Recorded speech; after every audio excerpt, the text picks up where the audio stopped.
ਸੋ ਜਿਸ ਤਰ੍ਹਾਂ ਕਿ ਮੈਡਮ ਨੇ ਦੱਸਿਆ ਕਿ ਆਪਾਂ ਕਲਾਈਮੇਟ ਚੇਂਜ ਬਾਰੇ ਅੱਜ ਗੱਲ ਕਰਾਂਗੇ। ਜੋ ਵੀ ਮੌਸਮ ਦਾ ਜਿਹੜਾ ਪਰਿਵਰਤਨ ਹੋ ਰਿਹਾ ਹੈ, ਜਲਵਾਯੂ ਪਰਿਵਰਤਨ ਜਾਂ ਆਪਾਂ ਕਹਿ ਸਕਦੇ ਹਾਂ ਮੌਸਮੀ ਤਬਦੀਲੀਆਂ ਜਾਂ ਖਲਬਲੀਆਂ, ਉਹਦੇ ਬਾਰੇ ਆਪਾਂ ਗੱਲ ਕਰਾਂਗੇ ਕਿ ਉਹਦੇ ਕੀ ਕਾਰਨ ਨੇ ਤੇ ਆਪਾਂ ਨੂੰ ਕੀ ਐਵੀਡੈਂਸਿਸ ਨੇ ਕਿ ਵਾਕਈ ਇਹ ਚੀਜ਼ਾਂ ਹੋ ਰਹੀਆਂ ਜਾਂ ਨਹੀਂ ਹੋ ਰਹੀਆਂ। ਔਰ ਉਸ ਤੋਂ ਬਾਅਦ ਫਿਰ ਆਪਾਂ ਮੌਸਮ ਦੀ ਜਿਹੜੀ ਅਗਾਂਹ-ਵਧੂ ਜਾਣਕਾਰੀ ਹੈ ਉਹਦੇ ਬਾਰੇ ਗੱਲਬਾਤ ਕਰਾਂਗੇ ਕਿ ਕਿਸ ਤਰ੍ਹਾਂ ਯੂਨੀਵਰਸਿਟੀ ਵੱਲੋਂ ਜਿਹੜੀ ਮੌਸਮ ਦੀ ਜਾਣਕਾਰੀ ਹੈ ਉਹ ਕਿਸਾਨਾਂ ਤੱਕ ਕਿਵੇਂ ਪਹੁੰਚਦੀ ਕੀਤੀ ਜਾਂਦੀ ਹੈ। ਸੋ ਪਹਿਲਾਂ ਜੇ ਆਪਾਂ ਸ਼ੁਰੂ ਕਰਦੇ ਹਾਂ ਕਲਾਈਮੇਟ ਚੇਂਜ ਤੋਂ, ਤਾਂ ਪਹਿਲਾਂ ਆਪਾਂ ਦੇਖਣਾ ਕਿ ਕਲਾਈਮੇਟ ਚੇਂਜ ਹੈ ਕੀ। ਇੱਕ ਜਿਹੜੀ IPCC ਦੀ, ਸ਼ਾਇਦ ਤੁਸੀਂ ਸੁਣਿਆ ਹੋਣਾ ਕਿ inter government panel on climate change ਦੀ ਇੱਕ ਬਣੀ ਹੋਈ ਹੈ, ਪੈਨਲ ਬਣਿਆ ਹੋਇਆ ਹੈ, ਜਿਹੜੇ ਕਿ ਹਰ 4-5 ਸਾਲ ਬਾਅਦ ਆਪਣੀ ਜਿਹੜੀ ਰਿਪੋਰਟ ਦਿੰਦੇ ਨੇ ਕਿ ਜੇ ਵਾਕਈ ਜਿਹੜੀਆਂ ਕਲਾਈਮੇਟ ਦੇ ਵਿੱਚ ਚੇਂਜਸ ਹੋ ਰਹੀਆਂ ਨੇ ਉਹ ਪਿਛਲੀ ਜਿਹੜੀ ਰਿਪੋਰਟ ਹੈ ਉਹਦੇ ਤੋਂ ਜ਼ਿਆਦਾ ਜਾਂ ਘੱਟ ਹੈ ਜਾਂ ਕੋਈ ਉਹਦੇ 'ਚ ਰਿਕਵਰੀ ਹੋਈ ਹੈ। ਸੋ ਉਹਦੇ ਅਕੋਰਡਿੰਗਲੀ ਕਲਾਈਮੇਟ ਚੇਂਜ ਕੀ ਹੈਗਾ ਕਿ ਜਿਹੜਾ ਵੀ ਕੋਈ ਚੇਂਜ ਹੁੰਦੀ ਹੈ ਕਲਾਈਮੇਟ ਦੇ ਵਿੱਚ, ਜਿਵੇਂ ਕਿ ਜਲਵਾਯੂ ਦੇ ਵਿੱਚ, ਉਹ ਟਾਈਮ ਦੇ ਨਾਲ ਜਾਂ ਤਾਂ ਉਹ ਕੁਦਰਤੀ ਹੁੰਦੀ ਹੈ ਜਾਂ ਜਿਹੜੀ ਕਿ ਲੋਕਾਂ ਆਪਣੇ ਇਨਸਾਨਾਂ ਵੱਲੋਂ ਕੀਤੀ ਜਾਂਦੀ ਹੈ। ਸੋ ਜਾਂ ਤਾਂ ਆਪਾਂ ਉਹਨੂੰ ਕਹਿ ਦਿੰਦੇ ਹਾਂ ਕਿ ਨੈਚੁਰਲ ਕਲਾਈਮੇਟ ਹੈਗੀ ਹੈ ਜਾਂ ਆਪਾਂ ਕਹਿ ਦਿੰਦੇ ਹਾਂ ਐਂਥਰੋਪੋਜੈਨਿਕ, ਜਿਹੜੀ ਕਿ ਮੈਨ ਮੇਡ ਹੁੰਦੀ ਹੈ, ਜਿਹੜੀ ਕਿ ਇਨਸਾਨਾਂ ਵੱਲੋਂ ਕ੍ਰੀਏਟ ਕੀਤੀ ਜਾਂਦੀ ਹੈ। ਤੇ ਜਿਸ ਤਰ੍ਹਾਂ ਕਿ ਹੁਣ ਤੁਸੀਂ ਦੇਖਿਆ ਹੈ ਕਿ ਉੱਤਰਾਖੰਡ ਦੇ ਵਿੱਚ ਕਿੰਨਾ ਜ਼ਿਆਦਾ ਗਲੇਸ਼ੀਅਰ ਜਿਹੜਾ ਆਪਣਾ ਟੁੱਟਿਆ ਹਨਾ, ਬੰਨ ਟੁੱਟਿਆ ਔਰ ਪਾਣੀ ਆਇਆ, ਇੰਨਾ ਜ਼ਿਆਦਾ ਉੱਥੇ ਡੈਮੇਜ ਹੋਇਆ, ਬਹੁਤ ਸਾਰੀਆਂ ਕੈਜੂਅਲਟੀਜ਼ ਵੀ ਹੋਈਆਂ ਨੇ। ਉਹ ਇੱਕ ਤਰ੍ਹਾਂ ਨਾਲ ਕੁਦਰਤੀ ਨਹੀਂ ਹੈ, ਉਹ ਮੈਨ ਮੇਡ ਹੈ, ਜਿਹੜੀਆਂ ਕਿ ਅਸੀਂ ਕੁਦਰਤ ਨਾਲ ਪੰਗੇ ਲੈਂਦੇ ਹਾਂ ਤੇ ਇਹ ਚੀਜ਼ਾਂ ਹੁੰਦੀਆਂ ਨੇ। ਸੋ ਕੁਛ ਹੱਦ ਤੱਕ ਤਾਂ ਅਸੀਂ ਲੋਕ ਵੀ ਜ਼ਿੰਮੇਵਾਰ ਹੈਗੇ ਆ, ਜਿਹੜੀਆਂ ਆਪਾਂ ਕਹਿ ਰਹੇ ਹਾਂ ਕਿ ਜਲਵਾਯੂ ਦੇ ਵਿੱਚ ਪਰਿਵਰਤਨ ਹੋ ਰਿਹਾ ਜਾਂ ਤਬਦੀਲੀਆਂ ਆ ਰਹੀਆਂ ਨੇ। ਸੋ ਉਹਦੇ ਨਾਲ ਕੀ ਕੀ ਹੁੰਦਾ ਹੈ ਕਿ ਇੱਕ ਤਾਂ ਇਨਵਾਇਰਮੈਂਟਲ ਪੋਲਿਊਸ਼ਨ ਬਹੁਤ ਜ਼ਿਆਦਾ ਵੱਧ ਜਾਂਦਾ ਹੈ ਤੇ ਉਹਦੇ ਕਰਕੇ ਕਲਾਈਮੇਟ ਚੇਂਜ ਹੋ ਰਿਹਾ ਹੈ। ਜਾਂ ਆਪਾਂ ਕਹਿ ਸਕਦੇ ਹਾਂ ਕਿ ਡਿਪਲੀਸ਼ਨ ਆਫ ਗ੍ਰੀਨ ਕਵਰ, ਮਤਲਬ ਕਿ ਆਪਾਂ ਜਿਹੜੇ ਜੰਗਲ ਆ ਉਹਨਾਂ ਦੀ ਕਟਾਈ ਕਰ ਰਹੇ ਹਾਂ। ਜਾਂ ਫਿਰ ਮੈਲਟਿੰਗ ਆਫ ਗਲੇਸ਼ੀਅਰ, ਜਿਸ ਤਰ੍ਹਾਂ ਕਿ ਆਪਾਂ ਹੁਣੇ ਰੀਸੈਂਟਲੀ ਉੱਤਰਾਖੰਡ ਵਾਲਾ ਜਿਹੜਾ ਐਪੀਸੋਡ ਹੋਇਆ ਉਹਦੇ ਵਿੱਚ ਆਪਾਂ ਦੇਖ ਸਕਦੇ ਹਾਂ ਕਿ ਕਿਸ ਤਰ੍ਹਾਂ ਉਹ ਇੱਕਦਮ ਫੁੱਟ ਗਿਆ ਤੇ ਜਿਹਦੇ ਨਾਲ ਕਿ ਇੰਨੀ ਜ਼ਿਆਦਾ ਡੈਮੇਜ ਹੋਈ ਹੈ। ਸੋ ਜਾਂ ਫਿਰ ਜਿਹੜੀਆਂ ਗ੍ਰੀਨ ਹਾਊਸ ਗੈਸਿਸ ਨੇ, ਗ੍ਰੀਨ ਹਾਊਸ ਜਿਹੜੀਆਂ ਗੈਸਿਸ ਵੱਧ ਰਹੀਆਂ ਨੇ ਉਹਦੇ ਕਰਕੇ, ਜਾਂ ਫਿਰ ਇਨਕਰੀਜ਼ਡ ਸੋਇਲ ਇਰੋਜਨ, ਜਿਹੜੀ ਕਿ ਆਪਾਂ ਕਹਿ ਸਕਦੇ ਹਾਂ ਕਿ ਮਿੱਟੀ ਜਿਹੜੀ ਆ ਖੁਰ ਰਹੀ ਹੈ। ਸੋ ਇਹ ਕੁਝ ਕਾਰਨ ਨੇ ਜਿਨ੍ਹਾਂ ਕਰਕੇ ਆਪਾਂ ਕਹਿ ਸਕਦੇ ਹਾਂ ਕਿ ਕਲਾਈਮੇਟ ਚੇਂਜ ਹੋ ਰਿਹਾ। ਸੋ ਜੇ ਆਪਾਂ ਇਹਦੀ ਡੈਫੀਨੇਸ਼ਨ ਦੀ ਗੱਲ ਕਰੀਏ ਤਾਂ ਕਲਾਈਮੇਟ ਚੇਂਜ ਜਿਹੜਾ ਹੈਗਾ ਉਹ, ਜਿਵੇਂ ਆਪਾਂ ਦੱਸਿਆ ਵੀ ਨੈਚੁਰਲ ਕੁਦਰਤੀ ਕਾਰਨਾਂ ਕਰਕੇ ਆ ਜਾਂ ਹਿਊਮਨ ਫੈਕਟਰਸ ਕਰਕੇ ਆ। ਕੁਦਰਤੀ ਕਾਰਨਾਂ ਕਰਕੇ ਕੀ, ਜਿਸ ਤਰ੍ਹਾਂ ਕਿ ਵੋਲਕੈਨਿਕ ਡਿਸਟਰਪਸ਼ਨਸ ਹੁੰਦੀਆਂ ਨੇ, ਜਾਂ ਅੰਦਰ ਜਿਹੜੀ ਕੋਈ ਧਰਤੀ ਦੇ ਅੰਦਰ ਕੋਈ ਤਬਦੀਲੀਆਂ ਹੁੰਦੀਆਂ, ਜਾਂ ਜਿਵੇਂ ਸੂਰਜ ਦੀ ਗਰਮੀ ਵੱਧ ਜਾਂਦੀ ਘਟ ਜਾਂਦੀ ਹੈ ਉਹਦੇ ਨਾਲ ਹੈ। ਜਾਂ ਫਿਰ ਕੋਈ ਜ਼ੂਲੋਜੀਕਲ ਚੇਂਜ ਹੁੰਦੀ ਹੈ ਕਿ ਕਿਤੇ ਆਪਾਂ ਕਹਿ ਸਕਦੇ ਹਾਂ ਕਿ ਪਹਾੜਾਂ ਨੂੰ ਖੁਰ ਕੇ ਜਿਹੜੀ ਆ ਪੱਧਰੀ ਕੀਤੀ ਗਈ ਹੈ ਜ਼ਮੀਨ, ਜਾਂ ਉਹਦੇ ਕਰਕੇ ਮਤਲਬ ਜਿਹੜੀਆਂ ਕਿ ਕੁਦਰਤ ਵੱਲੋਂ ਜਿਹੜੀਆਂ ਆਫਤਾਂ ਆਉਂਦੀਆਂ ਉਹਨਾਂ ਕਰਕੇ।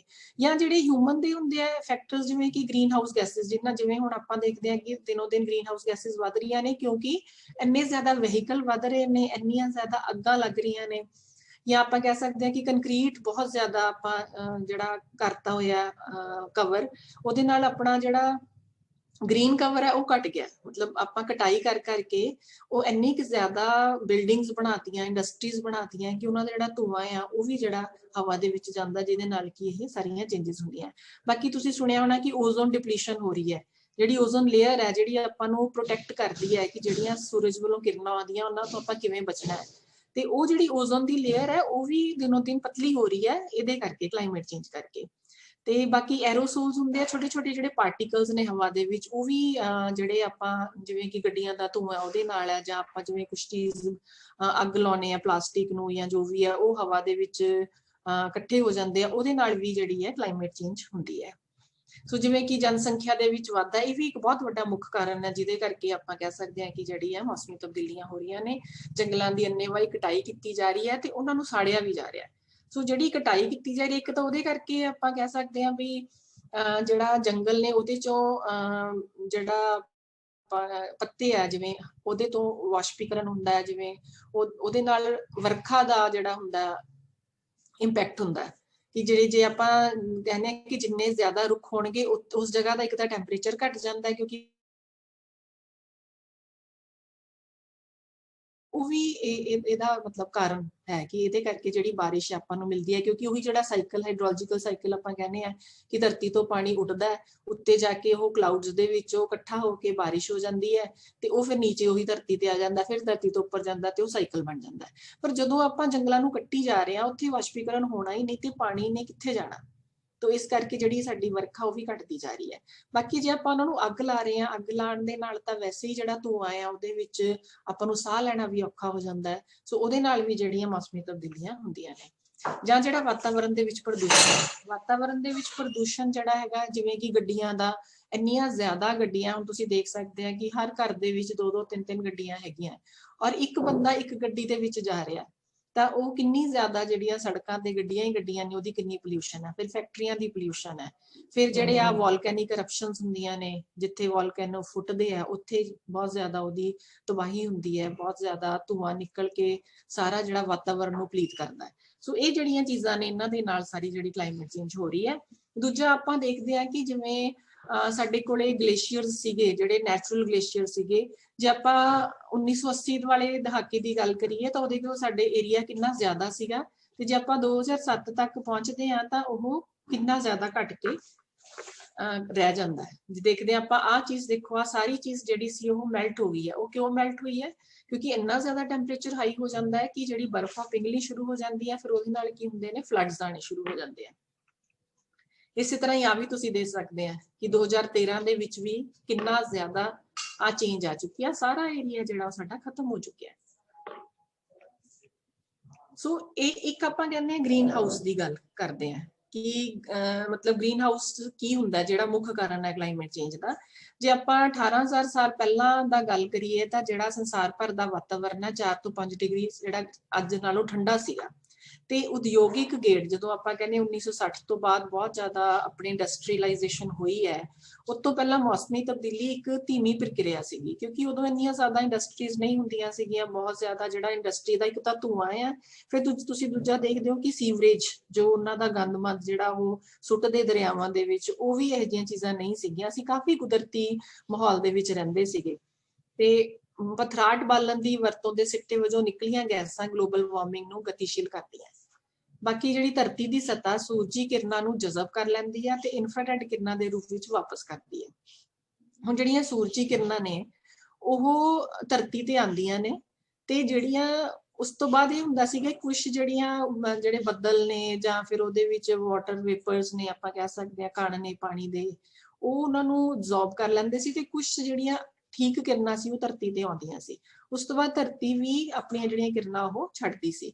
ਪਰ ਹੁਣ ਇਹ ਹੋ ਚੁੱਕਿਆ ਹੈਗਾ ਕਿ ਜਿਸ ਤਰ੍ਹਾਂ ਲਿਖਿਆ ਕਿ ਜਿਨ੍ਹਾਂ ਵਿੱਚੋਂ ਕੁਝ ਵਾਤਾਵਰਨ ਗੈਸਾਂ ਜਜ਼ਬ ਕਰ ਲੈਂਦੀਆਂ ਸੀ ਤੇ ਕੁਝ ਵਾਪਸ ਧਰਤੀ ਤੇ ਭੇਜ ਦਿੰਦੀਆਂ ਸੀ।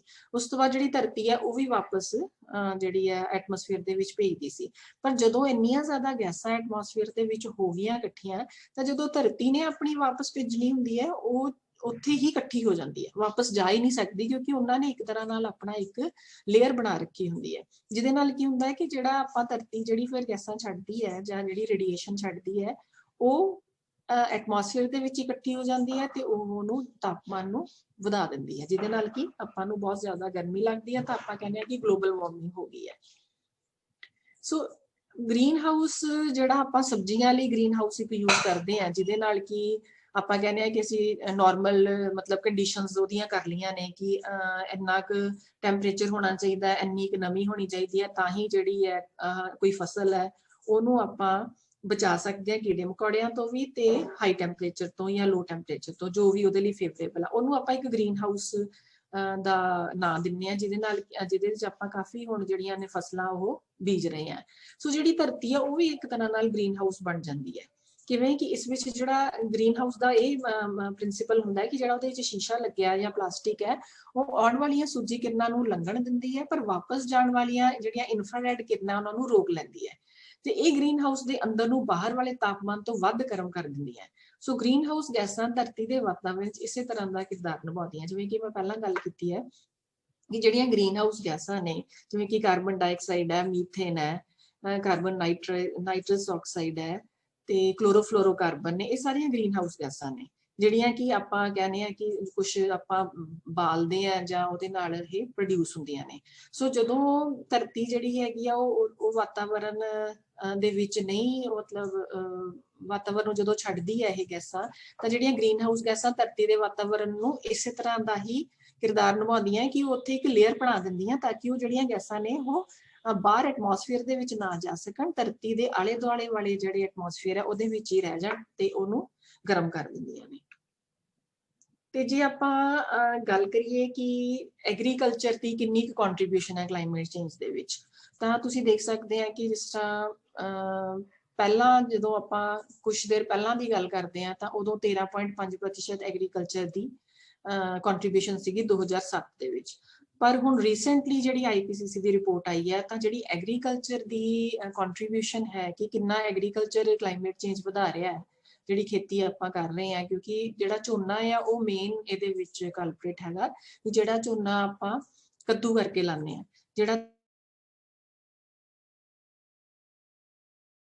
ਜਿਹੜਾ ਪਾਣੀ ਖੜਾ ਹੁੰਦਾ ਹੈ ਕੱਦੂ ਕਰਕੇ ਆਪਾਂ ਕਰਦੇ ਆ, ਉਹਦੇ ਵਿੱਚ ਜਿਹੜੀ ਮੀਥੇਨ ਗੈਸ ਹੈ ਉਹ ਨਿਕਲਦੀ ਹੈ, ਜਿਹੜੀ ਕਿ ਇੱਕ ਗ੍ਰੀਨ ਹਾਊਸ ਗੈਸ ਹੈ ਤੇ ਉਹ ਜਿਹੜੀ ਵਾਤਾਵਰਨ ਨੂੰ ਗਰਮ ਕਰਦੀ ਹੈ। ਸੋ IPCC 2014 ਦੇ ਹਿਸਾਬ ਦੇ ਨਾਲ ਆਪਾਂ 24% ਜਿਹੜੀ ਐਗਰੀਕਲਚਰ ਹੈ ਉਹ ਕਲਾਈਮੇਟ ਚੇਂਜ ਨੂੰ ਕੰਟਰੀਬਿਊਟ ਕਰ ਰਹੀ ਹੈ।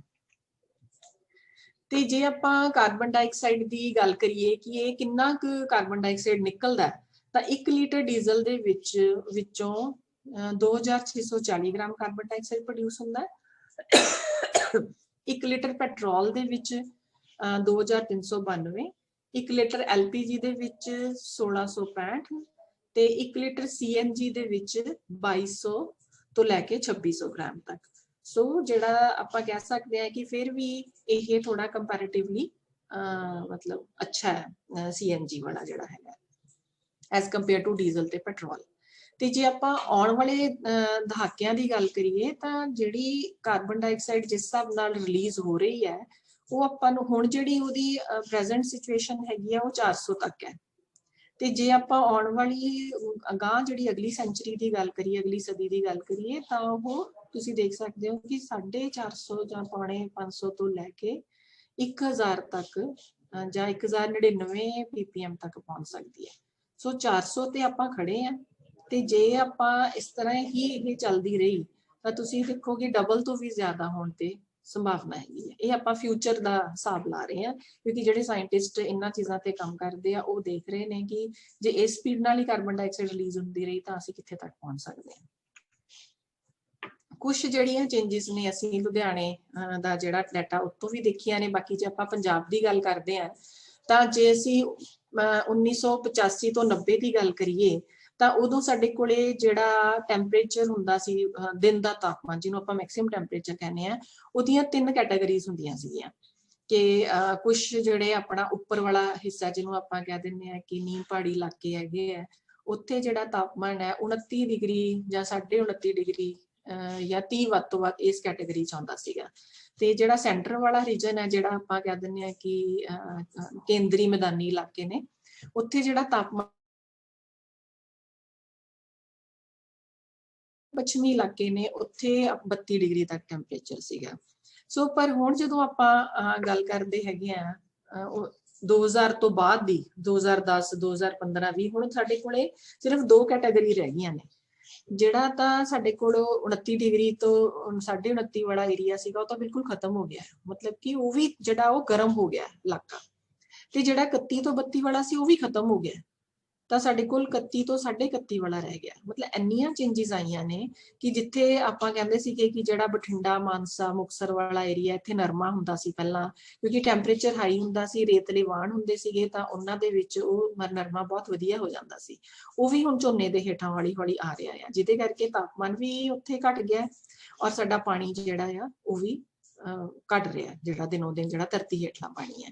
ਸੋ ਜਿਹੜਾ ਉੱਪਰ ਵਾਲਾ ਇਲਾਕਾ ਸੀਗਾ ਬੱਲੋਵਾਲ, ਸੌਂਕੜੀ, ਹੁਸ਼ਿਆਰਪੁਰ, ਜਿਹੜਾ ਆਪਾਂ ਕਹਿੰਦੇ ਆ ਰੋਪੜ ਵਾਲਾ ਏਰੀਆ, ਉੱਥੇ ਜਿਹੜਾ ਟੈਂਪਰੇਚਰ ਸੀਗਾ ਜਿਵੇਂ ਕਿ 29 ਡਿਗਰੀ ਸੀਗਾ, ਉੱਥੇ ਉਸ ਤਰ੍ਹਾਂ ਦੀਆਂ ਫਸਲਾਂ ਹੁੰਦੀਆਂ ਸੀ, ਉੱਥੇ ਵੀ ਹੁਣ ਜਿਹੜਾ ਤਾਪਮਾਨ ਵੱਧ ਕੇ 1 ਡਿਗਰੀ ਜਿਵੇਂ ਕਹਿ ਸਕਦੇ ਆ ਆਪਾਂ ਵੱਧ ਗਿਆ। ਸੋ ਇਸ ਤਰ੍ਹਾਂ ਦੀਆਂ ਜਿਹੜੀਆਂ ਆਪਾਂ ਦੇਖੀਆਂ ਨੇ ਕਿ ਚੇਂਜਸ ਜਿਹੜੀਆਂ ਆ ਰਹੀਆਂ ਨੇ। ਇਸੇ ਤਰ੍ਹਾਂ ਹੀ ਜੇ ਆਪਾਂ ਮਿਨੀਮਮ ਟੈਂਪਰੇਚਰ ਜਿਹੜਾ ਕਿ ਰਾਤ ਦਾ ਤਾਪਮਾਨ ਆ ਉਹਦੀ ਗੱਲ ਕਰਦੇ ਆ, ਤਾਂ ਜਿਹੜਾ ਮੈਕਸਿਮਮ ਟੈਂਪਰੇਚਰ ਆ ਉਹ ਤਾਂ ਹਲੇ ਘੱਟ ਵਧਿਆ, ਜਿਹੜਾ ਰਾਤ ਦਾ ਤਾਪਮਾਨ ਆ ਉਹ ਬਹੁਤ ਜ਼ਿਆਦਾ ਸਿਗਨੀਫੀਕੈਂਟਲੀ ਰਾਈਜ਼ ਹੋ ਰਿਹਾ, ਉਹ ਜਿਹੜਾ ਜ਼ਿਆਦਾ ਨੁਕਸਾਨ ਕਰ ਰਿਹਾ। ਹੁਣ ਤੁਸੀਂ ਜੇ ਆਪਾਂ ਰਾਤ ਦੇ ਤਾਪਮਾਨ ਦੀ ਗੱਲ ਕਰੀਏ ਤਾਂ ਇਹ ਪਹਿਲਾਂ ਜਿਹੜੀਆਂ ਉਹਦੀਆਂ 4 ਕੈਟਾਗਰੀਜ਼ ਹੁੰਦੀਆਂ ਸੀਗੀਆਂ, ਜਿਵੇਂ ਕਿ ਤੁਸੀਂ ਦੇਖ ਸਕਦੇ ਹੋ ਕਿ 15 ਤੋਂ ਲੈ ਕੇ 18 ਤੱਕ ਸਾਰੀਆਂ ਜਿਹੜੀਆਂ ਰੇਂਜਸ ਨੇ ਉਹ 1900 ਆਹ ਵਾਲੇ 85 ਤੋਂ 90 ਵਾਲੇ ਦਹਾਕੇ ਵਿੱਚ ਹੁੰਦੀਆਂ ਸੀਗੀਆਂ। ਪਰ ਹੁਣ ਜੇ ਆਪਾਂ ਲੇਟੈਸਟ ਗੱਲ ਕਰਦੇ ਹਾਂ ਤਾਂ ਸਾਡੇ ਕੋਲ ਉਹ ਵੀ ਸਿਰਫ 2 ਕੈਟਾਗਰੀ ਰਹਿ ਗਈਆਂ ਨੇ, ਇੱਕ ਸਾਡੇ ਕੋਲ 16 ਡਿਗਰੀ ਵਾਲੀ ਹੈ, ਇੱਕ ਹੈਗੀ ਆ 17 ਵਾਲੀ। ਸੋ ਸਾਡੇ ਕੋਲ ਇੱਥੇ ਵੀ ਐਕਸਟ੍ਰੀਮ ਬਿਲਕੁਲ ਖਤਮ ਹੋ ਗਈ ਹੈ, ਐਟਲੀਸਟ ਮਤਲਬ ਕਿ 2 ਚੀਜ਼ਾਂ ਜਿਹੜੀਆਂ ਅਸੀਂ ਇੱਥੋਂ ਗਵਾ ਚੁੱਕੇ ਹਾਂ। ਸੋ ਇਹ ਵੀ ਦੇਖਿਆ ਜਾਵੇ ਤਾਂ ਬਹੁਤ ਹੀ ਜ਼ਿਆਦਾ ਡਰਾਸਟਿਕ ਚੇਂਜ ਹੈ। ਇਸ ਤਰ੍ਹਾਂ ਜੇ ਆਪਾਂ ਬਾਰਿਸ਼ ਦੀ ਗੱਲ ਕਰਦੇ ਹਾਂ ਤਾਂ ਉਸੇ ਤਰ੍ਹਾਂ ਸਾਡੇ ਕੋਲ ਜਿਹੜਾ ਪੰਜਾਬ ਸੀਗਾ ਉਹ 5 ਜ਼ੋਨ ਦੇ ਵਿੱਚ ਵੰਡਿਆ ਹੋਇਆ ਸੀਗਾ ਬਾਰਿਸ਼ ਦੇ ਹਿਸਾਬ ਨਾਲ, ਕਿ ਕਿਤੇ ਬਹੁਤ ਜ਼ਿਆਦਾ ਬਾਰਿਸ਼ ਹੁੰਦੀ ਸੀ, ਕਿਤੇ ਦਰਮਿਆਨੀ ਹੁੰਦੀ ਸੀ, ਕਿਤੇ ਘੱਟ ਹੁੰਦੀ ਸੀ। ਸੋ ਆਪਣੇ ਕੋਲੇ 60-70 ਦੀ ਗੱਲ ਕਰਦੇ ਹਾਂ ਤਾਂ ਸਾਡੇ ਕੋਲ 1 2 3 4 ਤੇ 5 ਜ਼ੋਨ ਹੁੰਦੇ ਸੀ। 6ਵਾਂ ਜਿਹੜਾ ਆਪਾਂ ਉਹਨੂੰ ਫਲੱਡ ਪ੍ਰੋਨ ਏਰੀਆ ਕਹਿੰਦੇ ਆ, ਜਿਹੜਾ ਬੇਟ ਦਾ ਇਲਾਕਾ ਹੈ ਤੇ ਉੱਤੇ ਖੇਤੀ ਨਹੀਂ ਹੁੰਦੀ। ਸੋ ਵੈਸੇ ਅਦਰਵਾਈਜ਼ ਸਾਡੇ ਕੋਲ 6 ਜ਼ੋਨ ਨੇ, ਪਰ ਆਪਾਂ ਐਗਰੀਕਲਚਰ ਪੁਆਇੰਟ ਆਫ ਵਿਊ ਨਾਲ ਦੇਖਦੇ ਹਾਂ ਤਾਂ ਸਾਡੇ ਕੋਲੇ 5 ਜ਼ੋਨ ਨੇ। ਤੇ ਜੇ ਆਪਾਂ ਹੁਣ ਲੇਟੈਸਟ ਗੱਲ ਕਰਦੇ ਹਾਂ ਤਾਂ ਤੁਸੀਂ ਦੇਖ ਸਕਦੇ ਹੋ ਕਿ ਜਿਹੜਾ ਆਹ ਵਾਲਾ ਏਰੀਆ ਸੀਗਾ ਜਿੱਥੇ ਕਿ 1000 ਤੋਂ 1200 ਹੁੰਦੀ ਸੀ, ਉਹ ਬਿਲਕੁਲ ਖਤਮ ਹੀ ਹੋ ਗਿਆ, ਠੀਕ ਹੈ। ਔਰ ਜਿੱਥੇ ਆਹ ਵਾਲਾ ਏਰੀਆ ਸੀਗਾ ਜਿੱਥੇ ਕਿ ਬਾਰਿਸ਼ ਸਾਡੇ ਕੋਲ 200 ਤੋਂ 400 ਹੁੰਦੀ ਸੀਗੀ, ਉਹ ਘਟ ਕੇ 0 ਤੋਂ 200 ਰਹਿ ਗਈ। ਸੋ ਆਹ ਤਾਂ ਸਾਡੇ ਕੋਲ ਇੱਕ ਹੋਰ ਕੈਟਾਗਰੀ ਐਡ ਹੋ ਗਈ, ਤੇ ਜਿਹੜੀ ਸਾਡੀ ਆਹ ਕੈਟਾਗਰੀ ਸੀ ਹਾਈਐਸਟ ਵਾਲੀ, ਉਹ ਬਿਲਕੁਲ ਖਤਮ ਹੋ ਗਈ। ਸੋ ਬਾਰਿਸ਼ਾਂ ਵੀ ਤੁਸੀਂ ਦੇਖ ਸਕਦੇ ਹੋ ਉਧਰੋਂ ਜਿਹੜੀਆਂ ਸੂਰਜ ਜਿਹੜੇ ਆਪਾਂ ਸੂਰਜੀ ਘੰਟੇ ਕਹਿੰਦੇ ਆ ਉਹ ਵੀ ਘਟ ਰਹੇ ਨੇ। ਸੋ ਇਹ ਸਾਰੀਆਂ ਚੀਜ਼ਾਂ ਦਾ ਜਿਹੜਾ ਫਸਲਾਂ ਤੇ ਅਸਰ ਦਿਖਾਈ ਦਿੰਦਾ ਹੈ। ਜੇ ਆਪਾਂ ਹੁਣ 40 ਡਿਗਰੀ ਤੋਂ ਵੱਧ ਤਾਪਮਾਨ ਦੀ ਗੱਲ ਕਰੀਏ, ਸਾਡੇ ਕੋਲੇ ਜੇ ਆਹ ਸਾਰੇ ਸਟੇਸ਼ਨਸ ਦਾ ਡਾਟਾ ਹੈਗਾ ਤਾਂ ਤੁਸੀਂ ਦੇਖ ਸਕਦੇ ਆ ਕਿ ਇਹਨਾਂ ਤੋਂ ਸਾਡਾ ਜਿਹੜਾ ਆ ਆਹ ਵਾਲੇ ਦਿਨ ਜਿੰਨੇ ਆ ਉਹ ਮਤਲਬ ਕਿੰਨਾ ਫਰਕ ਪਿਆ ਦਿਨਾਂ ਦੀ ਗਿਣਤੀ ਦੇ ਵਿੱਚ, ਹਨਾ। ਜੇ ਪਟਿਆਲੇ 'ਚ 1970-76 ਦੇ ਵਿੱਚ 171 ਸੀਗੇ ਤਾਂ 204 ਹੋ ਗਿਆ। ਇੱਥੇ ਬਠਿੰਡੇ ਸਾਡੇ ਕੋਲ ਨਹੀਂ ਸੀਗੇ, ਚਲੋ ਇੱਥੇ 377 ਸੀਗੇ, 296 ਹੋ ਗਿਆ। ਤੇ ਇੱਥੇ ਵੀ ਤੁਸੀਂ ਦੇਖ ਸਕਦੇ ਆ ਕਿ 211 ਤੋਂ ਬਾਅਦ 241 ਹੋ ਗਿਆ, ਇੱਥੇ 155 ਨੇ। ਸੋ ਇਸ ਤਰ੍ਹਾਂ ਦੇ ਨਾਲ ਜਿਹੜੀਆਂ ਚੇਂਜਸ ਉਹ ਆ ਰਹੀਆਂ ਨੇ, ਕਿਉਂਕਿ ਮਤਲਬ ਕਿ ਜੇ ਆਪਾਂ ਕਹਿ ਸਕਦੇ ਹਾਂ ਕਿ ਟੈਂਪਰੇਚਰ ਜਿਹੜਾ ਆ ਉਹਦਾ ਵੀ ਫਰਕ ਪੈ ਰਿਹਾ ਹੈ। ਇਸੇ ਤਰ੍ਹਾਂ ਜੇ ਆਪਾਂ 2 ਡਿਗਰੀ ਤੋਂ ਘੱਟ ਦੀ ਗੱਲ ਕਰਦੇ ਹਾਂ ਕਿ ਮਤਲਬ 2 ਡਿਗਰੀ ਤੋਂ ਘੱਟ ਵਾਲੇ ਦਿਨ ਕਿੰਨੇ ਰਹੇ ਆ ਪੰਜਾਬ ਦੇ ਵਿੱਚ, ਉਹ ਵੀ ਤੁਸੀਂ ਦੇਖ ਸਕਦੇ ਆ ਕਿ ਜੇ ਅੰਮ੍ਰਿਤਸਰ ਦੀ ਗੱਲ ਕਰਦੇ ਆ ਤਾਂ 143 ਤੋਂ 153 ਨੇ, ਜਲੰਧਰ ਦੇ ਵਿੱਚ 95 ਤੋਂ 81 ਹੋ ਗਿਆ, 93 ਤੋਂ 37 ਹੋ ਗਿਆ, ਇੱਥੇ 58 ਤੋਂ 73 ਹੋ ਗਿਆ। ਸੋ ਇਹ ਜਿਹੜੀਆਂ ਚੀਜ਼ਾਂ ਨਾ ਇਹ ਵੀ ਆਪਾਂ ਨੂੰ ਦੱਸ ਰਹੀਆਂ ਇੱਕ ਤਰ੍ਹਾਂ ਨਾਲ ਕਿ ਕਲਾਈਮੇਟ ਚੇਂਜ ਹੋ ਰਿਹਾ ਹੈ। ਜੇ ਆਪਾਂ ਪਿਛਲੇ ਸਾਲ ਦਾ 2019 ਦੀ ਗੱਲ ਕਰੀਏ ਤਾਂ ਤੁਸੀਂ ਦੇਖ ਸਕਦੇ ਆ ਕਿ ਜਿਹੜੇ ਸਾਡੇ ਅਲੱਗ-ਅਲੱਗ ਜ਼ੋਨ ਸੀਗੇ ਉਹਨਾਂ ਦੇ ਵਿੱਚ ਜੇ ਆਪਾਂ ਰੇਨਫਾਲ ਦੀ ਗੱਲ ਕਰਦੇ ਆ ਤਾਂ 6 ਤੋਂ 8 ਫਰਵਰੀ ਦੇ ਵਿੱਚ 126 ਬਾਰਿਸ਼ ਹੋਈ ਹੈ, ਤੇ ਜ਼ੋਨ 2 ਦੇ ਵਿੱਚ 90 ਤੱਕ ਹੋਈ ਹੈ, ਇੱਥੇ 68 ਤੱਕ ਹੋਈ ਹੈ ਜ਼ੋਨ 3 ਦੇ ਵਿੱਚ। ਜਦੋਂ ਇਹ ਸਟੇਜ ਹੁੰਦੀ ਹੈ 6 ਤੋਂ 8 ਫਰਵਰੀ, ਜਿਵੇਂ ਕਿ ਹੁਣ ਅੱਜ ਕੱਲ ਆਪਾਂ ਦੇਖ ਰਹੇ ਹਾਂ ਕਿ ਜਿਹੜਾ ਕਣਕ ਹੈ ਉਹ ਫਲਾਰਿੰਗ ਸਟੇਜ ਤੇ ਹੈ, ਉਹਨੂੰ ਫੁੱਲ ਪੈਣੇ ਮਤਲਬ ਸ਼ੁਰੂ ਹੋ ਚੁੱਕੇ ਹੈ। ਤੇ ਦੋਧੇ ਤਾਂ ਆਉਣ ਵਾਲਾ ਮਤਲਬ ਹੈਗਾ, ਜਦੋਂ ਮਾਰਚ ਸਟਾਰਟ ਹੋ ਜਾਂਦੀ ਉਦੋਂ ਦੋਧਾ ਪੈਣਾ ਸ਼ੁਰੂ ਹੋ ਜਾਂਦਾ। ਸੋ ਜਿਹੜੀ ਆਹ ਵਾਲੀ ਸਟੇਜ ਹੈ ਇੱਥੇ ਜਦੋਂ ਬਾਰਿਸ਼ ਹੁੰਦੀ ਹੈ ਤਾਂ ਉਹਦਾ ਵੀ ਜਿਹੜਾ ਨੈਗੇਟਿਵ ਇੰਪੈਕਟ ਜਿਹੜਾ ਆਪਣੇ ਫਸਲ ਤੇ ਦੇਖਣ ਨੂੰ ਮਿਲਦਾ ਹੈ। ਇਸੇ ਤਰ੍ਹਾਂ ਜੇ ਆਪਾਂ 12 ਤੋਂ 19 ਅਗਸਤ ਦੀ ਗੱਲ ਕਰਦੇ ਹਾਂ ਤਾਂ ਉਦੋਂ ਵੀ ਜਿਹੜੀ ਬਾਰਿਸ਼ ਹੈ 2019 ਦੇ ਵਿੱਚ 126 ਹੋਈ ਹੈ, 322 ਹੋਈ ਹੈ, 250 ਤੱਕ ਹੋਈ ਹੈ। ਜਦੋਂ ਕਿ ਜਿਹੜਾ ਸਾਡਾ ਝੋਨਾ ਆ ਉਦੋਂ ਵੀ ਉਹਨੂੰ ਫੁੱਲ ਪੈਂਦੇ ਆ ਅਗਸਤ ਦੇ ਵਿੱਚ, ਤੇ ਉਦੋਂ ਜਦੋਂ ਬਾਰਿਸ਼ ਹੁੰਦੀ ਹੈ ਉਹ ਵੀ ਫਿਰ ਉਹ ਜਿਹੜੀ ਹੈ ਫਸਲ ਨੂੰ ਬਹੁਤ ਜ਼ਿਆਦਾ ਨੁਕਸਾਨ ਕਰਦੀ ਹੈ। ਇਸੇ ਤਰ੍ਹਾਂ 24 ਤੋਂ 30 ਸਤੰਬਰ, ਜਿਵੇਂ ਕਿ ਆਪਾਂ ਪਿਛਲੇ ਸਾਲ ਦੀ ਗੱਲ ਕਰੀਏ 2017 ਦੀ, ਤਾਂ ਸਤੰਬਰ ਦੇ ਵਿੱਚ ਇੰਨੀ ਜ਼ਿਆਦਾ ਬਾਰਿਸ਼ ਹੋਈ ਸੀ ਜਿਹਨੇ ਕਿ ਝੋਨੇ ਦੇ ਝਾੜ ਤੇ ਕਾਫੀ ਅਸਰ ਪਾਇਆ ਸੀ। ਸੋ ਉਦੋਂ ਵੀ ਜਿਹੜਾ ਝੋਨਾ ਸਾਡਾ ਬਿਲਕੁਲ ਪੱਕ ਚੁੱਕਿਆ ਹੁੰਦਾ ਹੈ। ਸੋ ਉਦੋਂ ਵੀ ਅਗਰ ਜਦੋਂ ਦੇਖਿਆ ਜਾਵੇ ਤਾਂ ਆਹ ਸਿਰਫ 5-6 ਦਿਨਾਂ ਦੇ ਵਿੱਚ ਇੰਨੀ ਜ਼ਿਆਦਾ ਜਿਹੜੀ ਬਾਰਿਸ਼ ਆ ਉਹ ਰਿਕਾਰਡ ਕੀਤੀ ਗਈ ਹੈ। ਸੋ ਜੇ ਇਸ ਤਰ੍ਹਾਂ ਦੇ ਇਵੈਂਟਸ ਆਉਂਦੇ ਨੇ ਤਾਂ ਉਹਨਾਂ ਦਾ ਜਿਹੜਾ ਸਾਡੀ ਫਸਲ ਤੇ ਬਹੁਤ ਜ਼ਿਆਦਾ ਅਸਰ ਪੈਂਦਾ ਹੈ।